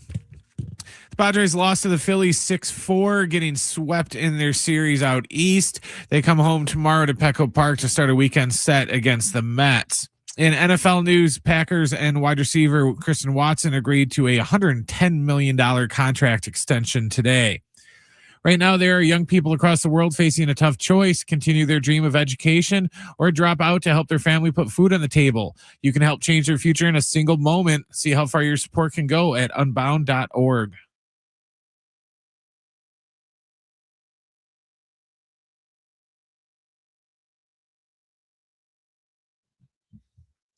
All right, just a reminder, we're going to be giving away a 4-pack of tickets to the San Diego County Fair. before this show is all said and done, we're going to ask for callers, 7th caller. So just be on the lookout for that. I want to reset a little bit here. You know, Padres obviously had a day game today, and they're going to start a 3-game set against the New York Mets tomorrow. What's the Mets in at? 27-35. They're 5-5 in their last 10. We'll spend some more time on the New York Mets tomorrow. There'll be plenty to get into, and I don't think, you know, obviously we have to get into it now. I think people are still, their attention is still focused on the Philadelphia Phillies and the Padres losing 9 of 10. So let me just kind of reset for everybody where we're sitting at. All right. The Padres swept by the Phillies. Some context of what's happened over the course of the last, let's call it 1.5 weeks, 2 weeks max. They've lost 9 of their last 10 games. In the standings, if you go look right now in the NL, it's Atlanta, the Dodgers, the Brewers, the Cardinals, the Phillies, the Pirates, the Arizona Diamondbacks, and then the San Diego Padres. Now, it's not that they're 10 games out of a wild card spot, but it just shows you how quick they've dropped and how many teams they've kind of, and it's not even like the rest of the NL is killing it. The Cardinals are 3-7 in their last 10. The Diamondbacks are 5-5 in their last 10. The Cubs are 3-7. Now there's some teams, the Phillies and the Pirates, playing some good ball. They're both 7-3 in their last 10. But the reason why the Phillies are all of a sudden turning things around and have a better record than the Padres is because they swept San Diego in 6 out of 9 games or whatever that was. They dominated the Padres, and you don't have to win a game 10-1 to dominate. You just have to win 6 times and not lose. So that's where the Padres are sitting right now. And, you know, it's interesting, you know, watching the game and seeing Manny Machado hit a 2-run homer and Jackson Merrill hits a 2-run homer. And I'm almost like in a weird spot where I'm like, yeah, what am I supposed to get excited that their offense, there's guys that are making an absurd amount of money are starting to, you know, that they hit a couple of home runs. I thought, Brent, we had this conversation. This was it on Saturday against the Nationals that Tatis hits his first home run? And I thought, you know, maybe I'm the fool when it comes to some of this stuff. But I thought for a second there, I'm like, hey, I think this is going to get him going. I think that one home run, give him another week, he probably gets another one. It doesn't mean that Tatis can't get on base. Doesn't mean that Tatis isn't getting singles. It doesn't mean that Tatis, you know, can work ways of getting on base, that he's not a good right fielder. But come on, let's stop pretending here that, you know, Tatis obviously just to have one home run at this stage of the season, it hasn't got him going. And this continues just to be the same conversation. I feel like I'm doing the same show. I could have played yesterday's show today based on their offense. I'd say this about the Manny home run. At least it happened at a time that it was significant in the game, because it was a 1-run game after he hit the 3-run homer. You're right. Yes, it was 3-0, 2-run homer. It became 3-2. But Manny kind of has a knock with the fans, and you'll see it a lot on the text line and the YouTube chat of, you know, oh, he's the king of, we're down 9-0, and now I'm going to hit a 3-run homer, and it's going to, you know, have absolutely zero impact on the game. It's just, you know, when nothing is on the line, he'll come through and hit a home run. But, you know, if it's a 2-run game and there's 3 runners on, don't rely on him for anything because they don't trust him. So at least he didn't hit the 2-run homer when they were down by like 6 runs or something. It was something that brought them back into the game, and it was at least significant. Yeah, it's interesting because you look at it too, something kind of unique in this series. This isn't very common in this series, I thought, against Philadelphia. You could look at the bullpen for a quick second. You could look at starting pitching and ask, I know starting pitching is a little bit kind of all over the place, especially without Pivetta there. King, I don't think has been good in his last 2 starts. Honestly, has been very disappointing. But Giolito did enough in a game where it's like, all right, I'll take that. Walker Buehler, I think, has been phenomenal. But the bullpen, if you look at the bullpen this series, let me just kind of walk you through Tuesday, Wednesday, and Thursday with the bullpen. I would say there are 4 of your relievers that you can obviously depend on. Now, maybe a little questionable on Jeremiah Estrada, maybe not as much, but let me just kind of walk you through this. On Tuesday, it's a 2-2 game. Jeremiah Estrada walks the leadoff batter, ends up giving a run. Padres lose that game 3-2. That's on Estrada. Yesterday, you and I are here in the studio, and it's tied 1 apiece. They finally get a run on Christopher Sanchez, a clutch 2-out hit by Jackson Merrill, and Jason Adam comes in the game and gives up, who was a Real Muto and I think Schwarber that hit the 2 solo shots. Padres end up losing that game 3-2. That's on Jason Adam. And then today, 3-2 game, right after Manny Machado did his damage, he gets the game within a run, and then Adrian Morejon comes in. He gives up a run. Padres end up losing the game 6-4. I'm not putting any of these losses on Estrada, Jason Adam, and Adrian Morejon, even though I can. But what I will tell you is it just shows that there's just no margin for error. And that because they can't get any runs and manufacture runs and play clean baseball, and if there's nobody out and a runner on second, play that small ball, have a productive out. If there's a runner on third with 1 out, that guy's coming in. They've dug themselves this, like, the pitching staff has no margin for error, and the bullpen clearly doesn't have margin for error either. I think we're starting to get to the area where the bullpen might be starting to get a little fatigued just because they've been getting used a lot.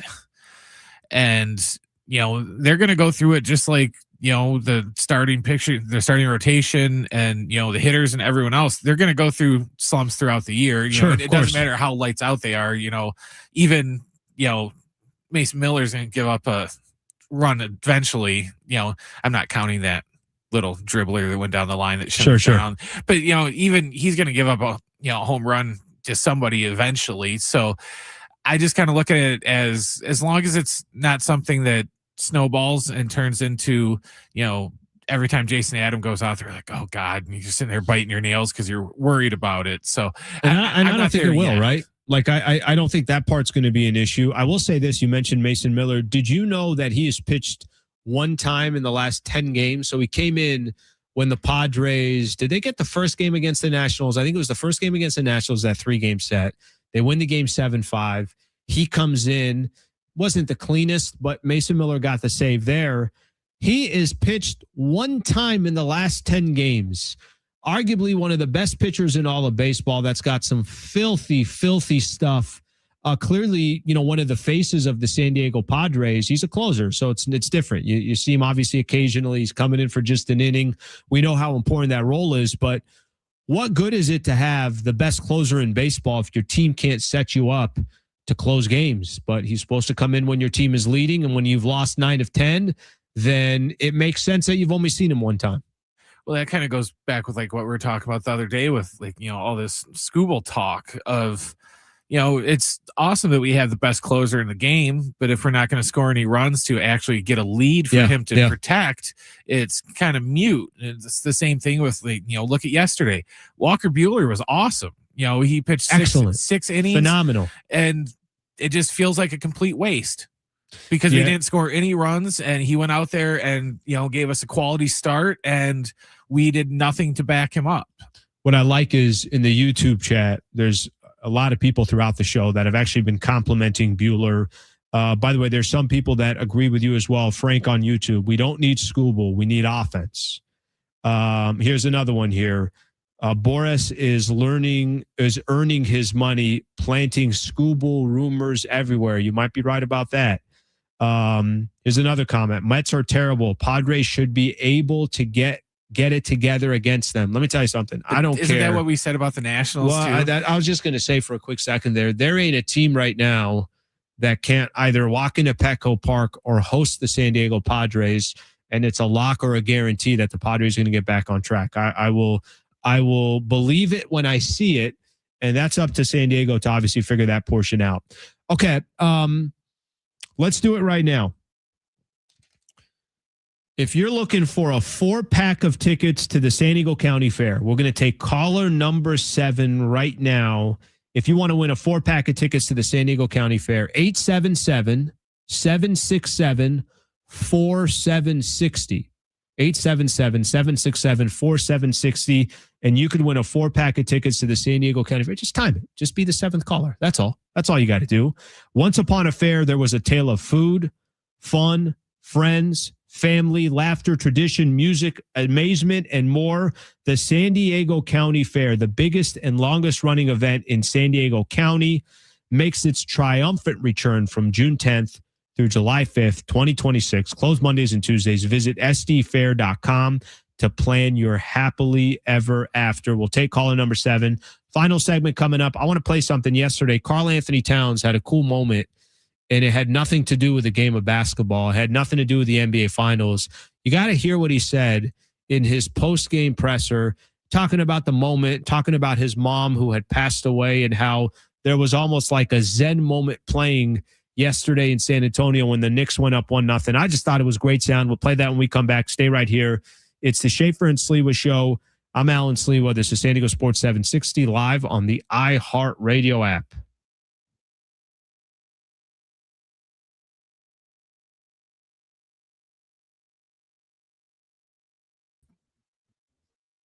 All right, my people. Final segment. Thanks for being here. Appreciate you guys hanging out. You guys are here for the long run. I appreciate that. Thank you. Appreciate you guys.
All right, I'm throwing a quick plug here. If you're a local business owner and you want to partner with San Diego Sports 760, you want to partner with the Schaefer and Sliwa Show, I'm going to give you guys an email.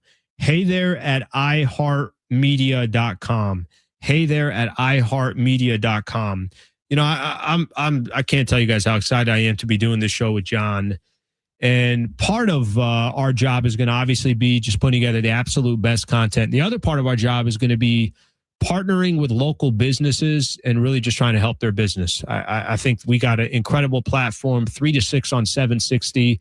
So happy to be a part of the show. John is one of the easiest guys to work with, obviously a very hard worker. If you're a local business and you want to look at ways of working with San Diego Sports 760 and the Schaefer and Sleba Show, send us an email. Hey there at iHeartMedia.com. We've done this before, and we've connected with some local businesses, so I just want to promote that here real quick. Okay, so I want to play something. I mentioned this to you guys, obviously, last night, game 1 of the finals, and we watched the New York Knicks go to San Antonio, win a critical game.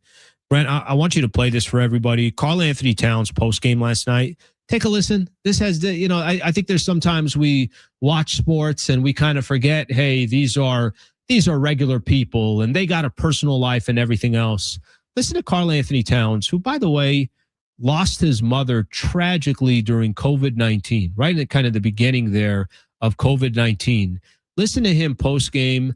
I think this was with Inside the NBA. I think the crew there with, you know, Kenny, Chuck, obviously Shaq and Ernie. Take a listen to how he talked about the pressure of game 1. I don't want to sound sugarcoating or anything like that, but Shaq, you would know what I'm saying. I don't know what it was, but I just felt a calm and a peace that, I don't know, had to be come from the woman above. So I felt really confident about today. I felt good. You know, I felt like a kid. It felt like it was just fun out here. This is something that as a kid you always dream about. You always hope that you just hope to be an NBA player, let alone to be in the NBA finals. And all day it was just a weird feeling. It felt like I was a kid getting ready to go play my Saturday AAU games and Sunday AAU games. And in a way, I felt like I was seeing her in the stands, and it was fun. It was really fun, and it was really comforting because, you know, game 1 of the NBA finals, you're told how the pressure is going to be and everything is, and I don't know.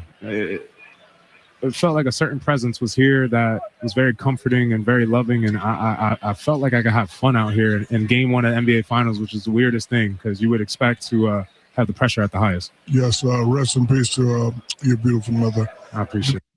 Man, that was a really cool perspective from Karl-Anthony Towns. I don't care who you're rooting for. I don't care. Biggest NBA fan. Nah, Spurs, Knicks, doesn't matter.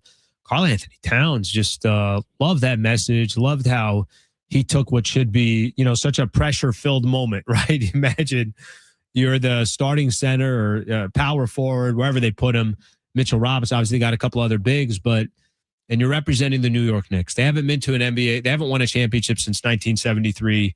That's kind of a cool moment there, Brent. I know we got the game and we watched the results of it, but I love that perspective from him. That wasn't expecting that. Let's put it that way. Yeah, and he's going to be the big X factor, I think, for the Knicks because, you know, it's like they brought up last night that, you know, I think when Cat's not going to do the same thing that Chet did or didn't do. You know, you're so right. Cat is Slater never mentioned that earlier. You're so right. Cat is never going to go a game and only have 3 field goals. He's going to be the thing that Reggie Miller talked about, where I'd rather have him go 2 for 19. At least you're active and you're in the offensive 100%. flow. Cat's going to shoot.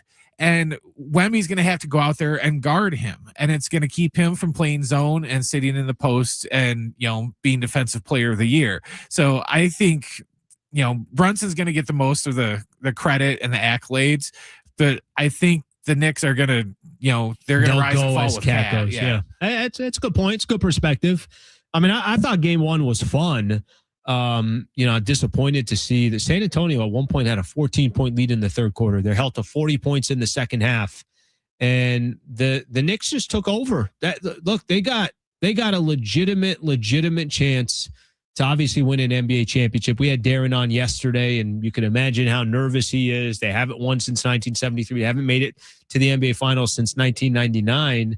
To me, I think what it comes down to more than anything else, I'll say it again, like to go on what you just said about Cat, which I think it's different. It's not apples to apples, but the De'Aaron Fox piece to me, and maybe I'm overvaluing him, and maybe I'm just looking at his contract and his money and how much he's owed, but could they win without De'Aaron Fox having a big impact in the series? I guess they can because they got, some of these other young studs, but it's supposed to be De'Aaron Fox. I think Fox is more important for his ball handling because they tend to get really sloppy, especially when he was out. When he was out, they were really sloppy. Harper is a great scorer, but sometimes he tends to get a little too flashy when he gets in the paint to where it's like, there's three guys around you can, save the around the back stuff and just kind of go simple in there. So I think he's more important with how many assists he gets opposed to how many points he gets. Yeah. Yeah, no, that's fair. And also just kind of being their quarterback, something along those lines. All right, let me give everyone just kind of a quick idea here because it's going to be a busy Friday. When you see the San Diego Padres struggling the way they are, and they're finally coming back to Petco Park, they got some work to do. And tomorrow they're going to be taking on a New York Mets team that, obviously people don't have a ton of faith in. They're 27-35. Is this the series that the San Diego Padres can take advantage of? They've struggled at Petco Park. Obviously where they're sitting right now, 32-29, just 3 games over 500. The good thing for the Padres is Michael King is back on the mound.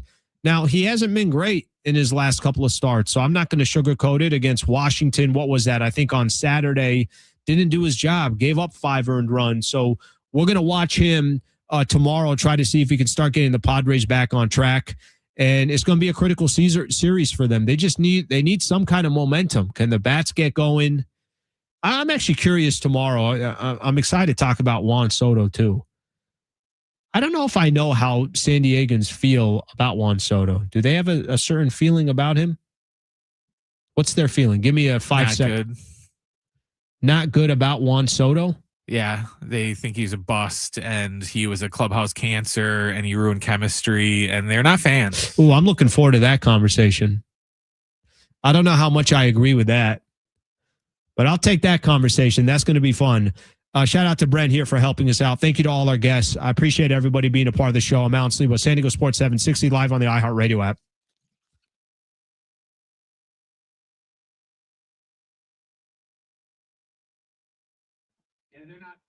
Thanks, guys. Thank you. Appreciate you guys. All right. Hope you guys have a good rest of your day. And I will see you guys tomorrow. Thanks, everybody.